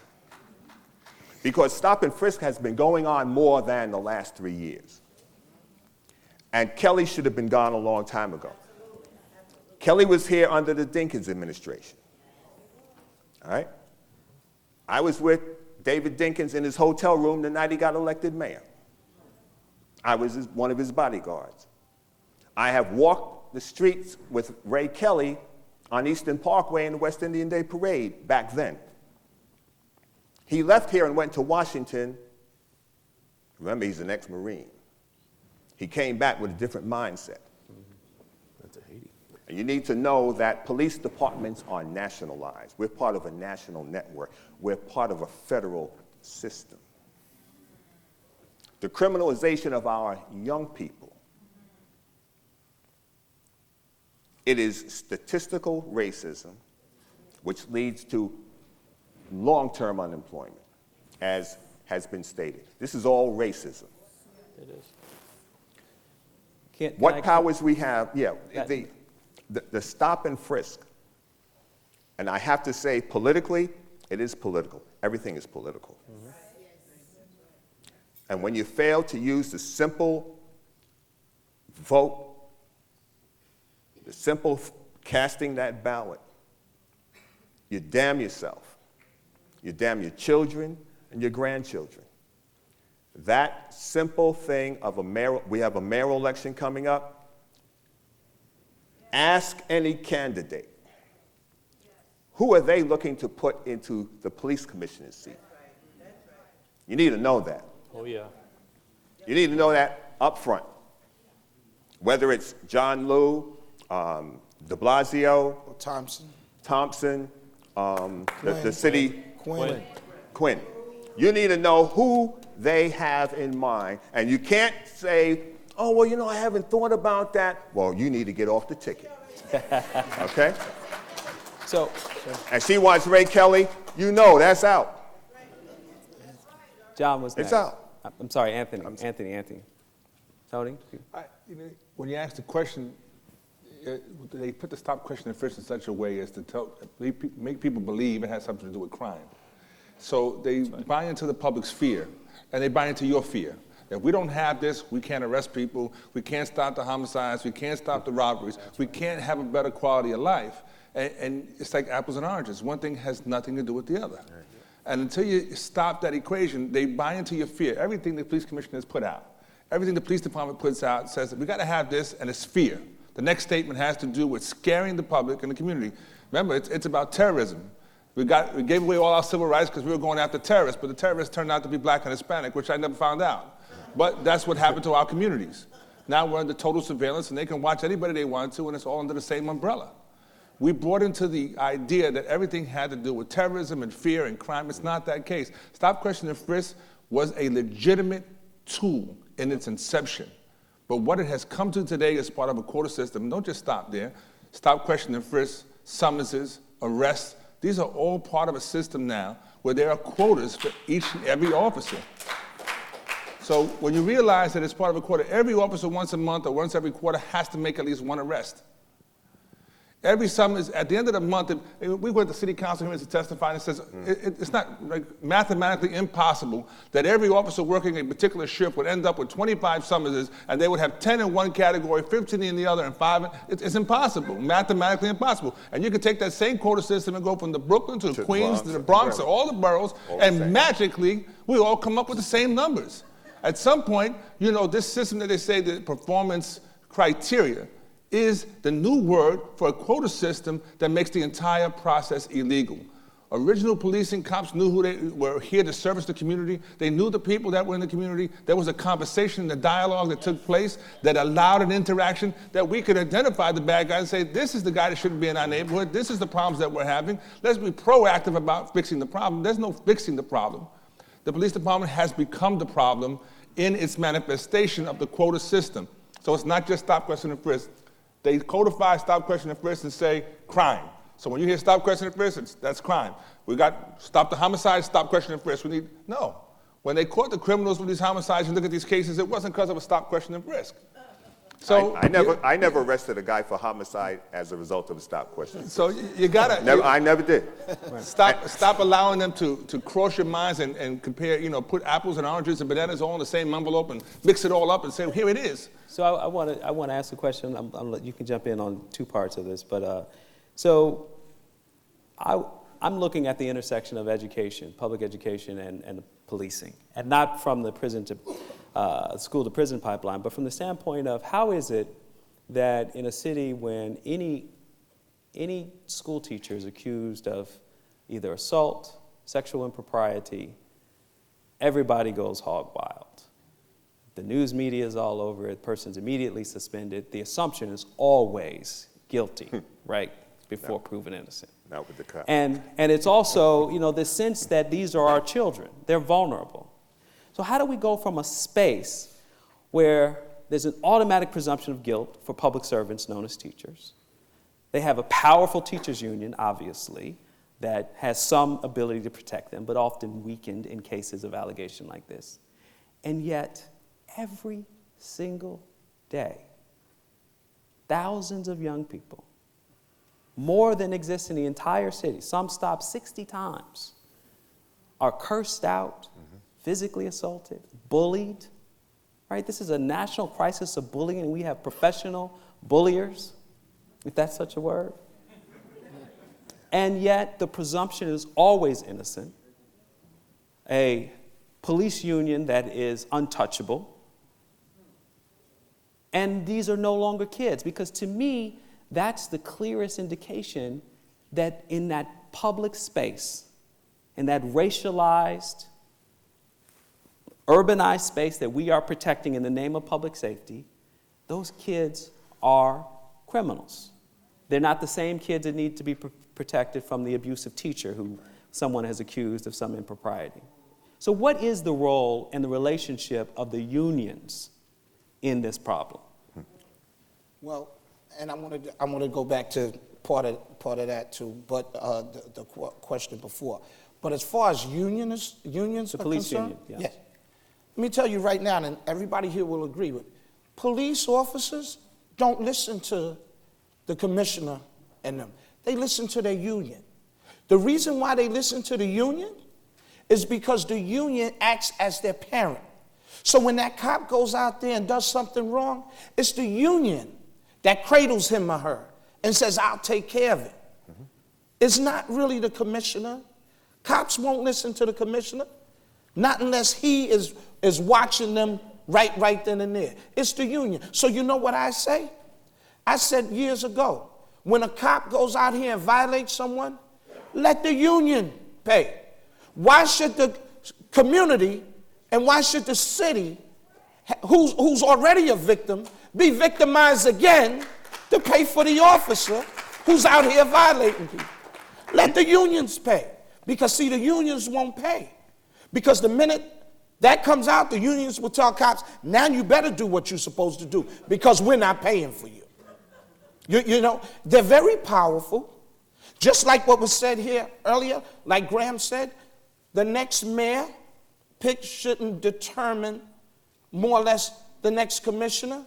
When I ran for office, and all of this is political, because when I ran in Harlem in 2008, 2009, the commissioner should be an elected position, right? Don't let no mayor come in and appoint, because then he's beholden to his boss.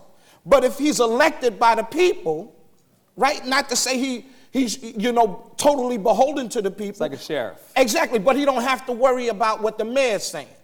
So the people should elect, just like they elect the mayor, the people should elect a commissioner. And if he is not doing what he's supposed to do, let the people put him out. Because if we had that right now, Kelly would have been gone a long time ago. He would have definitely been. But when we have someone such as Bloomberg, you know, who can pick his commissioner and who has said from day one, no matter what this man does, I back him.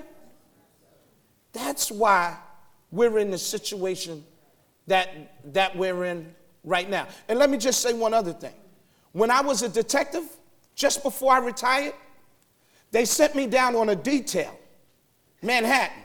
I really didn't, it was like 59th Street, Central Park. I didn't want to be there, right? I just didn't want to be there. I had something else to do. But while I was down there, I took it upon myself. They know the story. I took it upon myself. I'm walking around and I seen so many people out in Central Park, right? My cousins, right? Sitting down having glasses of wine. So you know what I said? I walked up to him. I said, excuse me, is that wine or whatever, alcohol? Oh, yeah, it's about 10% alcoholic beverage. I said, okay. You got any ID on you? I said, ID? I said, yeah. And the gentleman went and he gave me his ID. I pulled out my summons book, commenced to write. He said, well, what's going on? I said, I'm writing you a summons for having an alcoholic beverage out in public. So he was like, oh, I know you're kidding. I said, does it look like I'm kidding? As I'm commencing to write the summons, right, a crowd starts to gather because I tell the next couple that I said, I want to see your ID, all it. I'm gonna write out as many summonses. I'm gonna lock up as many people. My supervisor comes over to me because someone tells him, and he says, Chucky, what's going on? Is everything all right? I said, everything's all right. I said, I'm happy. What's going on? He said, well, why are you writing these people up? I said, Sarge, I'm writing them up because they have alcoholic beverage in public. In Harlem and in other minority communities, it's done all the time.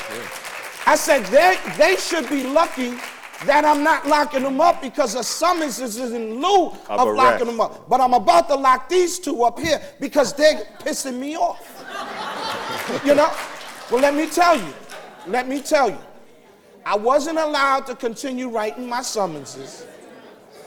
I never went back down to 59th Street again. So I ask you, is it political? And one other thing, last but not least, and this has nothing to do with the Schomburg, hold your own political leaders, all right? Hold them responsible. Because there's no reason why Harlem, which is represented by color, is going through what it should be going through, more or less the Bronx and Brooklyn. Hold them accountable. Because if they can't act on our behalf the way they're supposed to, they shouldn't be here either. And I know y'all don't want me to call their names. No, we don't. We know what you're talking about. We got bills to pay. No. So,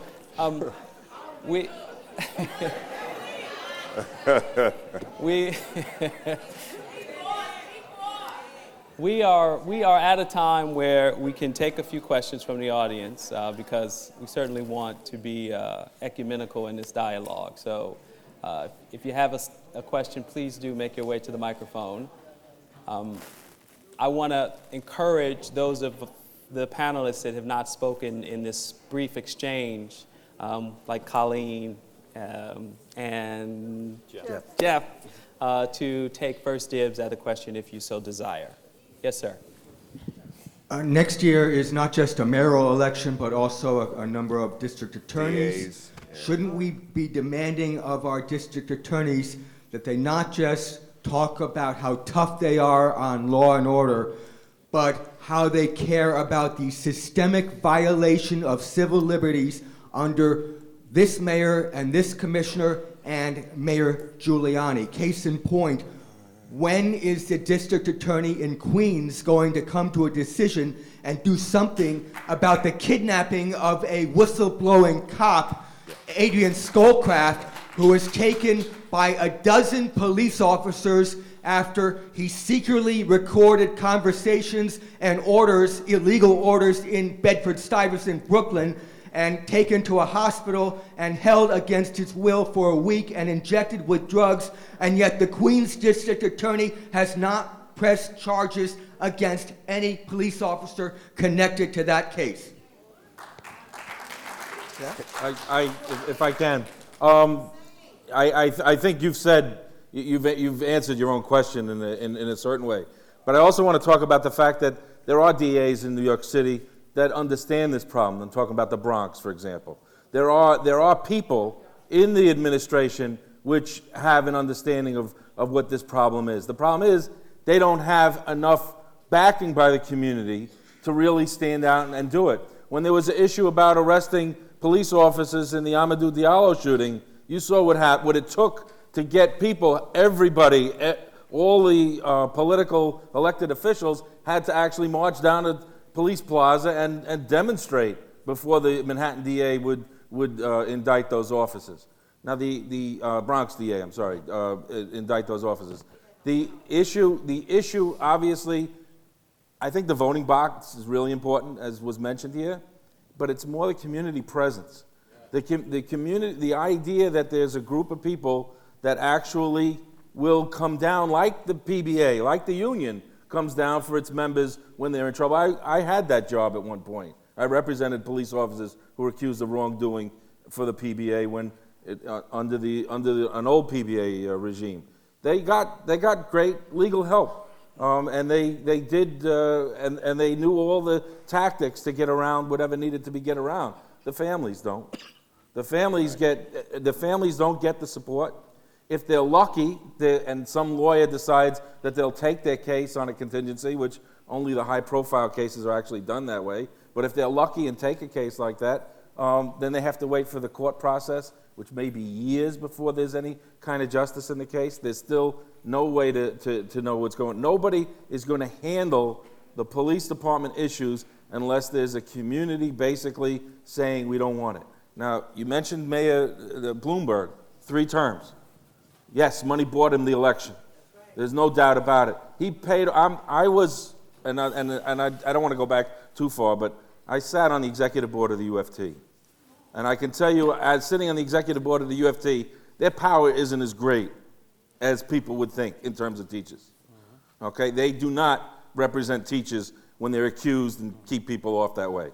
Okay, they shy away from it. They basically throw teachers that are accused to the wolves like everyone else. The police department has a totally different view because that is Bloomberg's base, the way in which they deal with the police department. And that's not only the white population, but also I want to say the minority population that's also directed with the fear that they're going to be victims of crime as well.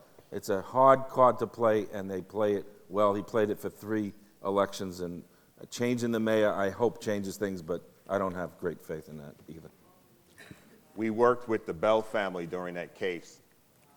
D.A. Brown threw that case. I sat in that courtroom, and the prosecution at times failed to cross-examine bogus witnesses who were supposed to be experts in their field. I took one of the ADAs outside and says, what the hell is going on here? I gave them a list of 10 questions to give to that witness. D.A. Brown let that thing go, and I stood on that crime scene for about 10 hours that day. Charles Hines in Brooklyn, another crooked. Crooked as the dog's hind leg, okay? I was in a meeting with Rudolph Giuliani and Howard Safer 5 days after Amadou Diallo was murdered. I was in Amadou's apartment that following morning with the nephew of Kwame Nkrumah, former president of Ghana. We poured libation in that apartment, along with Reverend Sharpton and others. I went through that crime scene. The trajectory of all the bullets, I did it all after crime scene went. I found 2 bullets that crime scene didn't find. It was numbers 42 and 43. He never turned, he never did anything. He was gunned down because he observed something he wasn't supposed to see. Those cops had a clandestine meeting with occupants in 2 other vehicles, a red Camaro and a black Mercedes-Benz. The black Mercedes had diplomatic plates.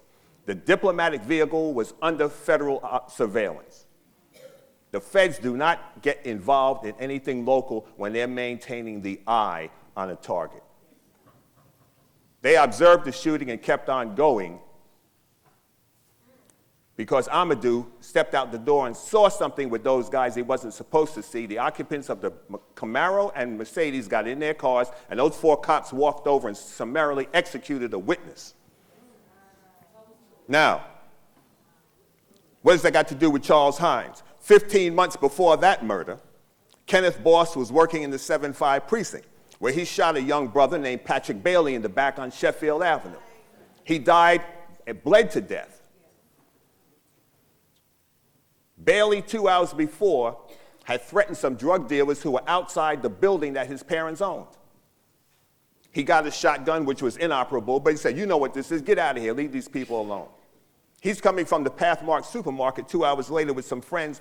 They flagged down Kenneth Boss and the sergeant and say, that guy pulled a shotgun on us, blah, blah, blah. A lot of times, drug dealers will call the police to get rid of another rival. So they're chasing Kenneth Boss and his friends. Patrick sees the drug dealers. He assumes these white guys are with the drug dealers. He runs into the building with a female friend. 2 other friends went across the street. Both of them were shot in the back. Young lady caught a round in the buttocks. He was shot through the back. Bullet hit his pelvic bone, traversed through the femoral artery, through his penis, and lodged in his left thigh. I said, the only way a bullet can exit the front of your body and be lodged in your thigh, you have to be running. Your leg has to be elevated. Like Chucky said, we were trained. We ain't stupid. We are the spooks who sit by the door. I read every piece of paper on that case, on the 49. Kenneth Boss said it was a Mexican standoff. He was holding the girl, he had a shotgun, and we had to do what we had to do. Well, if you're in a Mexican standoff, how does a victim and a perp get shot in the back in a Mexican standoff? And Safer stood there in front of Giuliani and said he had a shotgun. I said, you're a liar. I said, what you have here is a cop that murdered somebody 15 months ago. Charles Hines has not presented the case to the grand jury because he told his homicide bureau to put that case on a back burner. Because I spoke with an ADA in the Brooklyn Homicide Bureau. Excuse me, Graham, because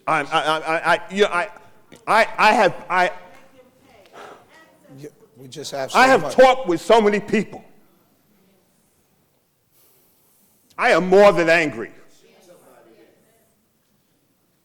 I am more than angry. And I am sorry. But the families of these survivors, no one cares about what's happened to them.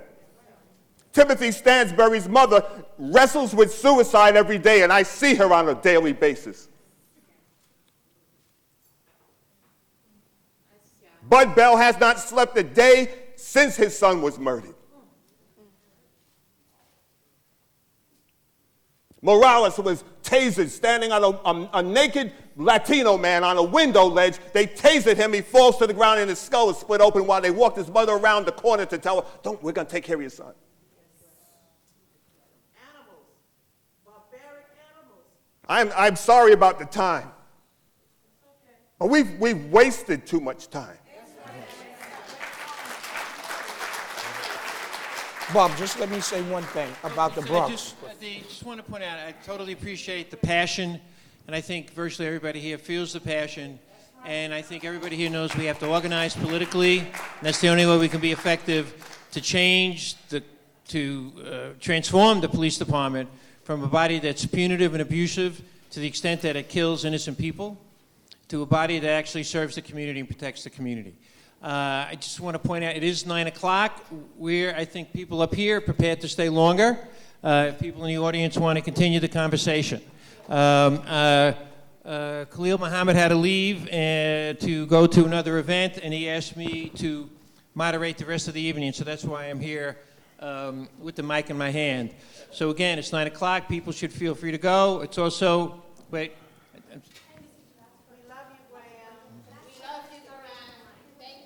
I love you. Yeah, I think at the moment, we all love and feel for Graham. Hold on one second. Chucky, say something briefly. What I wanted to say is, real quick is the Bronx District Attorney, because of the work that the brothers and sisters who care, the National Latino Officers Association, and the Black Law Enforcement Alliance, because of the work we have done, the District Attorney in the Bronx is the only one now has listened to somewhat what we were saying, and now they're questioning the cops on the stop and frisk. But now the PBA had the audacity to tell Johnson, you will not be a DA the next time it comes up. The PBA had the audacity to tell him. I'm just hoping that Manhattan, Brooklyn, and the rest of them can fall in place, but that's happening in the Bronx. What Chuck is referring to is the Bronx District Attorney when it comes to trespass charges. And I think we all know, probably all of us in this room know, that the cops in every borough often bring trespass charges against people who live in the buildings where they're being arrested. And what the Bronx DA is now doing is insisting that the arresting officer go down to the courthouse and talk to the DA and substantiate the charges. And what's going to happen in many of those cases is the cop's going to refuse to do that and the charges will be thrown out. And what we want to see happen is DAs throughout the city adopt the same practice, not only in regard to trespass, but in regard to open alcohol containers, in regard to marijuana possession arrests, in regard to disorderly conduct, and many of the unwarranted and illegal charges that the cops bring to the courthouse. Next person. And again, I'm sorry, I have to ask people to keep it brief, and the responses keep it brief. Thank you. My name is Terrence Pitts. I work for Open Society Foundations, and we support criminal justice reform in the U.S. Through grant making. So I'm honored to be here, and this has been a really engaging discussion. I've learned a lot. So one of the questions I have for you is, let's pretend that we fast forward, it's 2013, 2014, we have a new mayor, and we have a new police chief. They're both open to reforms. What would be your recommendations, given the fact that there's been a precedent set for the use of quotas? CompStat's already in play, it's been in play for many years. What would be your specific top 3 recommendations, and what other jurisdiction in the US, a top 50 jurisdiction, would you point to that's doing good work on this issue of fighting crime, creating safe communities, but respecting civil rights and civil liberties? Thank you. Excellent question. Anybody want to step forward, take that? Yeah, sure. There aren't too many jurisdictions that you can point to right now that aren't following the NYPD lead. Some that I've seen in the literature, though, include San Diego, in particular San Francisco, some of the agencies on the West Coast. But most are following the NYPD lead. Now, in terms of transformation, to be brief, and I could go on forever with this, but the first thing is CompStat. It's got to change. That is what's pushing all the quotas. That's what's pushing everything. All the commanders are put in the hot seat in front of the police commissioner, first deputy commissioner, others. Without changing CompStat, this is never going to change. And it doesn't mean we have to get rid of it. What it means is that they need to treat people, their bosses, their own bosses, with respect. It's got to start there. Give the officers what they need. Let the commanding officers come back to the precinct and give them the power to do what they need at the precinct level instead of dictating what they have to do from headquarters. They need to give these commanders local authority. At this point, they can't even give anything. They have no talk or no say whatsoever. And you may think the commanding officer, most people think the CO is a important figure at the precinct. They have no authority at this point. They can't even give crime figures out to the press, for example. When was the last time you saw someone other than Commissioner Kelly in front of a microphone? Never, except for maybe Paul Brown. He's the only other suspect that we get up there. So Paul Brown is the public relations person, public spokesperson for the department. Deputy Commissioner of Public Information is the official title. And then I think one other important thing. They have to start listening to communities. They've got to develop community partnerships at the local level. Without those community partnerships, you got nothing. And this is what's going on now. Everything's dictated from headquarters. The local commanders have no authority. They can go into a community meeting, no authority to do anything. Without allowing these community partnerships to develop, we will never have an end to stop and frisk. We will never have an end to these summons quotas. What needs to be done is a relationship between local communities, whether it's Harlem, whether it's East New York, whether it's Bayside, Queens. You need to have these relationships where people are not afraid to go to the police, to talk to them, and to develop a strategy together, not in isolation. And these were some of the things that we were hearing from 1938, yet they haven't been developed. But that's where we have to go. Okay. And also, Anthony? Yeah, I would just say, quick answer, eliminate the quota system and put in place a penalty. In other words, if you find that they're still engaging in illegal quotas, there has to be a fine, take away the federal funding, take away the federal funding from the police department, and then penalize the commanding officers and the police department. Actually hold the individual commanding officers accountable for maintaining a quota system in the command. Police department does not respond to brotherly love. They respond to fear and accountability. And they don't have any fear right now, and there's absolutely no accountability. So you can get that immediately by eliminating the quota system, imposing actual fines against the agency, and criminal penalties if found that they're found guilty of these illegal quotas both. sitting down with Prop and us up here for the new commissioner so that we can let him know or her know what really needs to be done along with the community. So they have to sit down with the community, Prop, and us up here. Carlene, you haven't weighed in on some of these issues. You have some thoughts about what the NYPD should be doing, the kind of changes we'd like to see? Well, I absolutely agree with the end the quota. The next thing I would suggest, there should be a female selected for the police commissioner next time around. Why not? And also, you know, there have been some successful strategies, and, you know, not to, you know, I defer to John. I mean, actually, he's the scholar in this area, but I know that Yale Law School has been dealing with some very successful strategies in this area, and they were really successful in a place called High Point, North Carolina. And what they did is they stopped focusing on arrest of young people, and they started focusing on how to better engage them in deterrence, how to keep them in school, how to keep them engaged, how to make sure that they get employment. And although that's not something traditionally we think as law enforcement, but it was a shift in focus. Yes, a very smaller community, but they've had really, really fabulous results. And that's what I'd like to see happen. Stop being so focused about putting handcuffs on people, and let's see if there's a way to extend a hand to somebody and bring them along.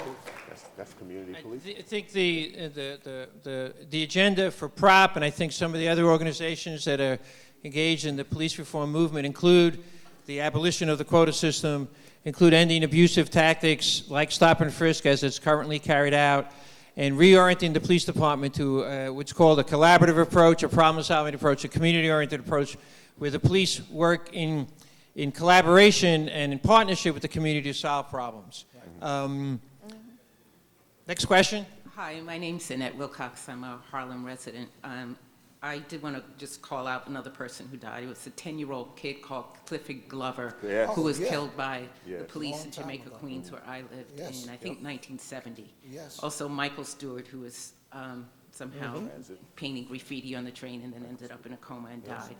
But I wanted to ask, what about the role of having the police, quotas for the police being from a community, or even from New York City?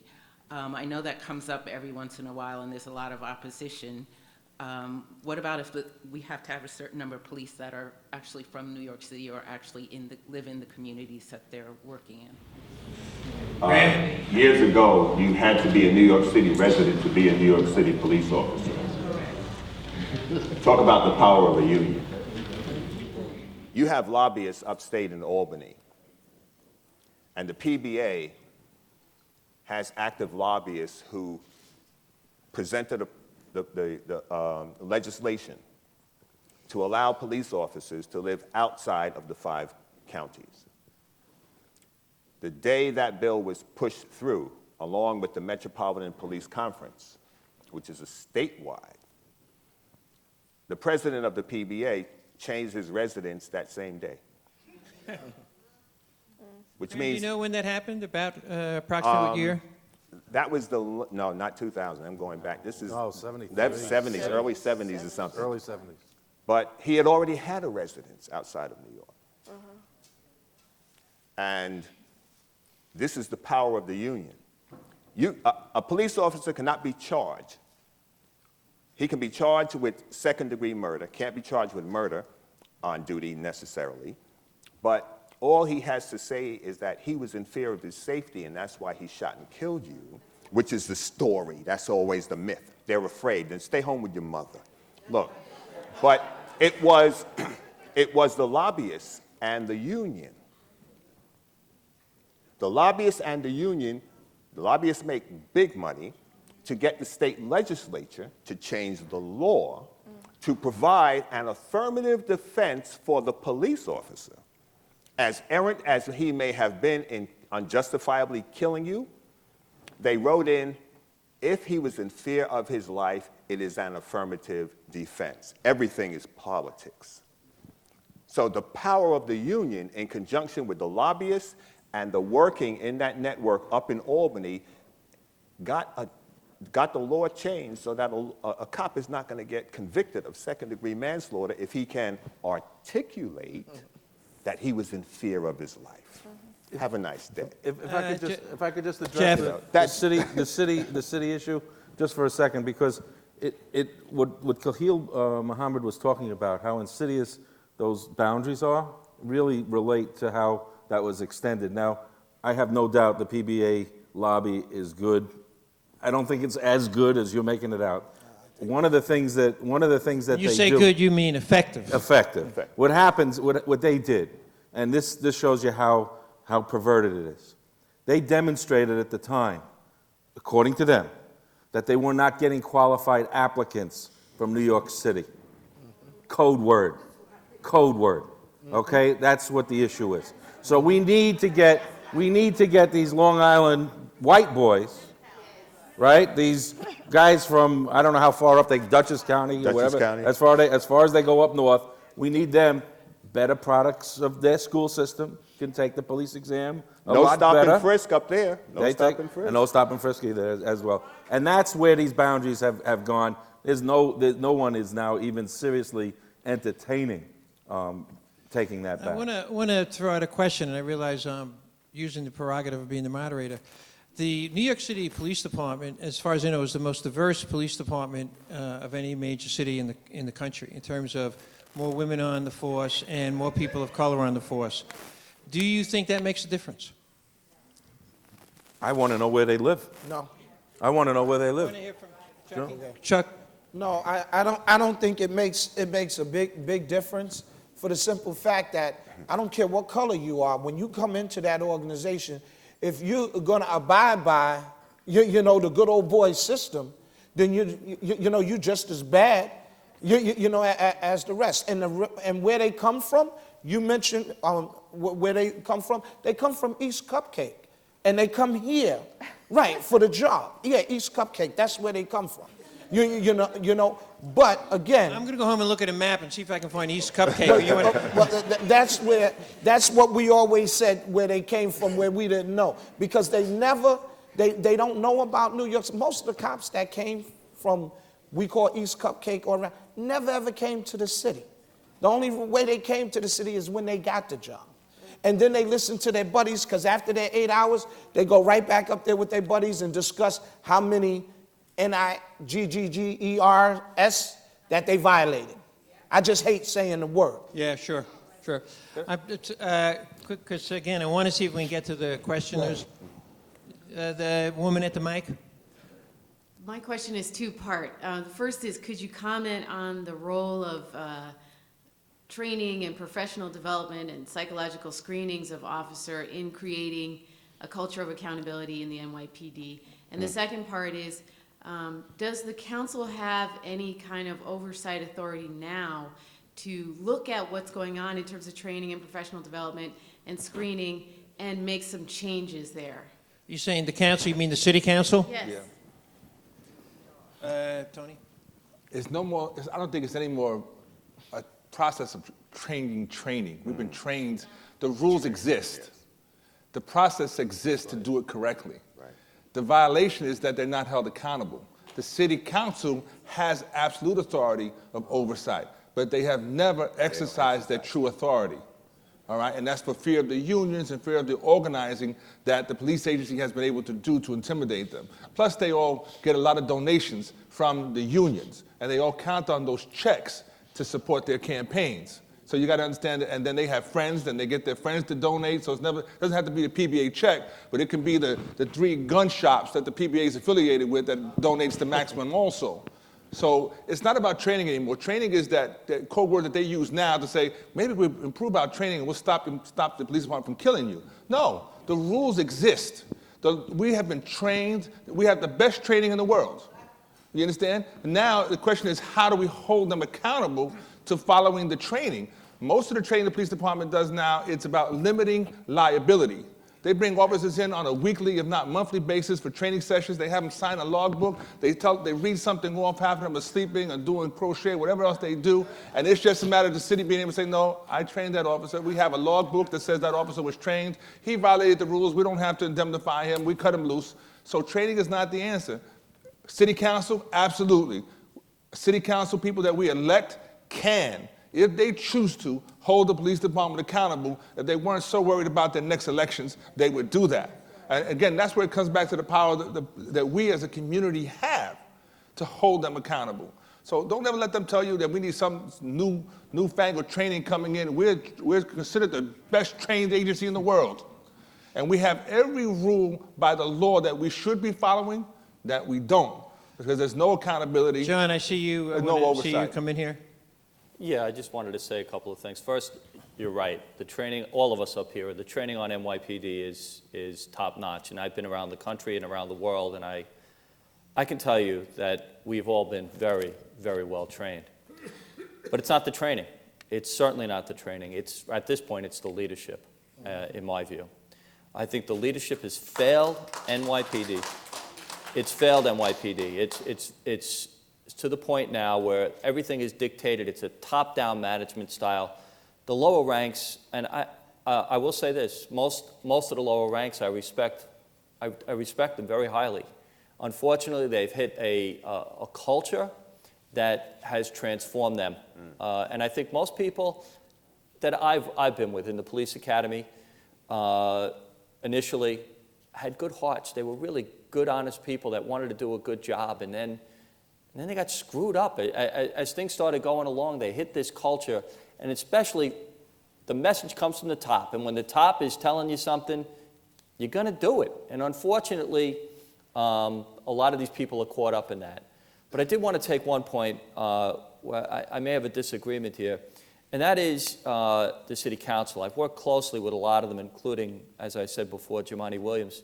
They're trying, but they feel as helpless as we do up here.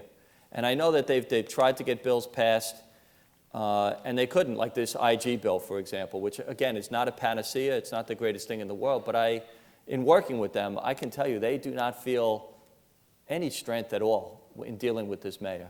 They feel very weak. Well, it's interesting because we at Prop have looked at the city charter, I'm embarrassed to say only just recently, and according to the wording of the provisions in the city charter, the city council has enormous power on paper to monitor and assess and hold hearings and has subpoena power of every city agency, including the NYPD, and they don't exercise it.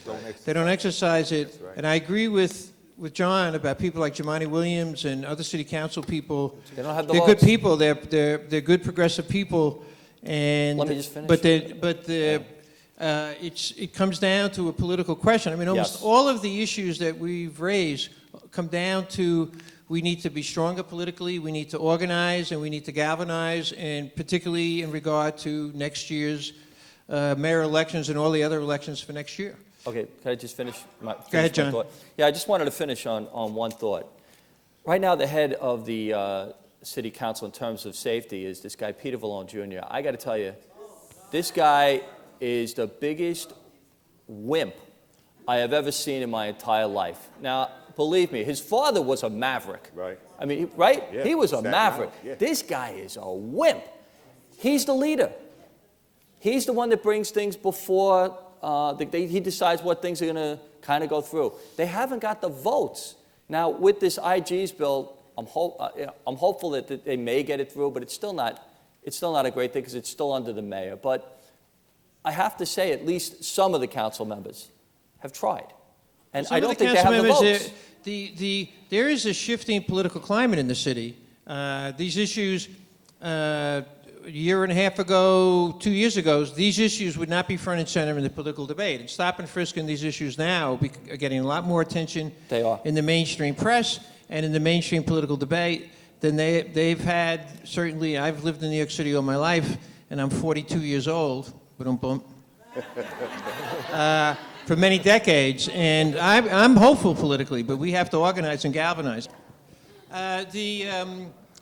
We at Prop, and I think a number of the organizations, including the Stop and Frisk people who are here, another organization called Communities United for Police Reform, the NYCLU, Center for Constitutional Rights, Make the Road, are addressing a broad spectrum of abusive police conduct. It includes stop and frisk. It includes the harassment of vulnerable groups like Colleen spoke about the harassment of LGBT people. There's the abusive treatment of mentally ill people, homeless people, street vendors, sex workers, and there's the unwarranted surveillance of the Muslim community. We see it all as of a piece, because each one of those abusive practices represents the conduct of a law enforcement agency, the NYPD, that is not held sufficiently accountable for its actions and the consequences of its actions in New York City. So we think it's the basis of concern for all those abuses should be the foundation of a coalition of organizations that come together around all those different issues. And to the extent that all those organizations or groups or concerned people can come together, the movement for change in the city will be truly citywide, will truly be broad-based, and is more likely to be effective. And some of those conversations, I know at Prop, and I assume at some of these other organizations are taking place, there's more and more connection being made among those different groups, including representatives of the Muslim community and the people at Prop. For example, the clergy forum that I mentioned at the very beginning of the evening that we're organizing for January 23rd will definitely include spokespeople from the Muslim faith to represent their concerns about abusive police practices.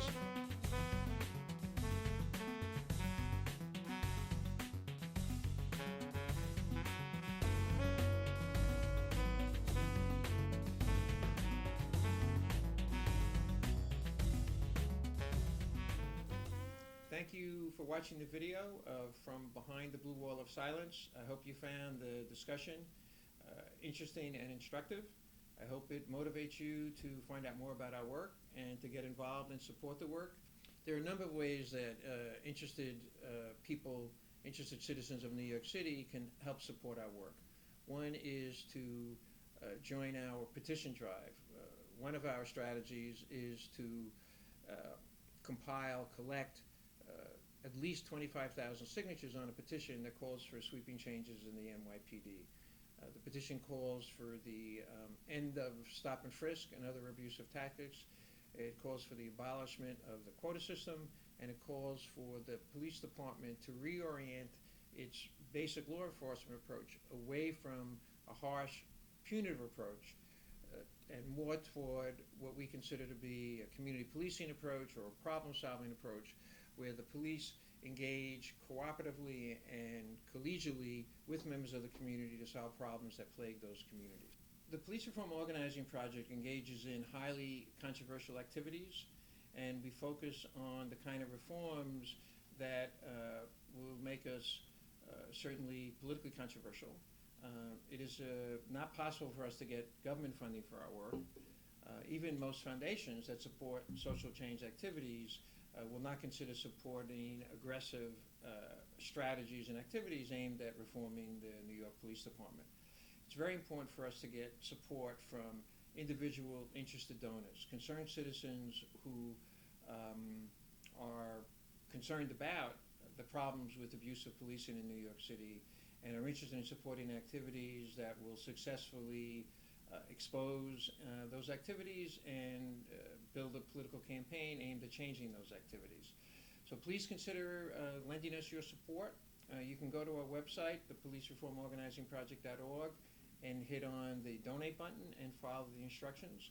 or you could send a check to us at the Urban Justice Center, 123 William Street, New York City, New York, 10038. You should make the check out to the Urban Justice Center, which is our tax-exempt conduit, and on the memo line of the check, write out for PROP, P-R-O-P. And the best way to find out more about our work is to go to our website, policereformorganizingproject.org, and from there you could also like us on Facebook and follow us on Twitter.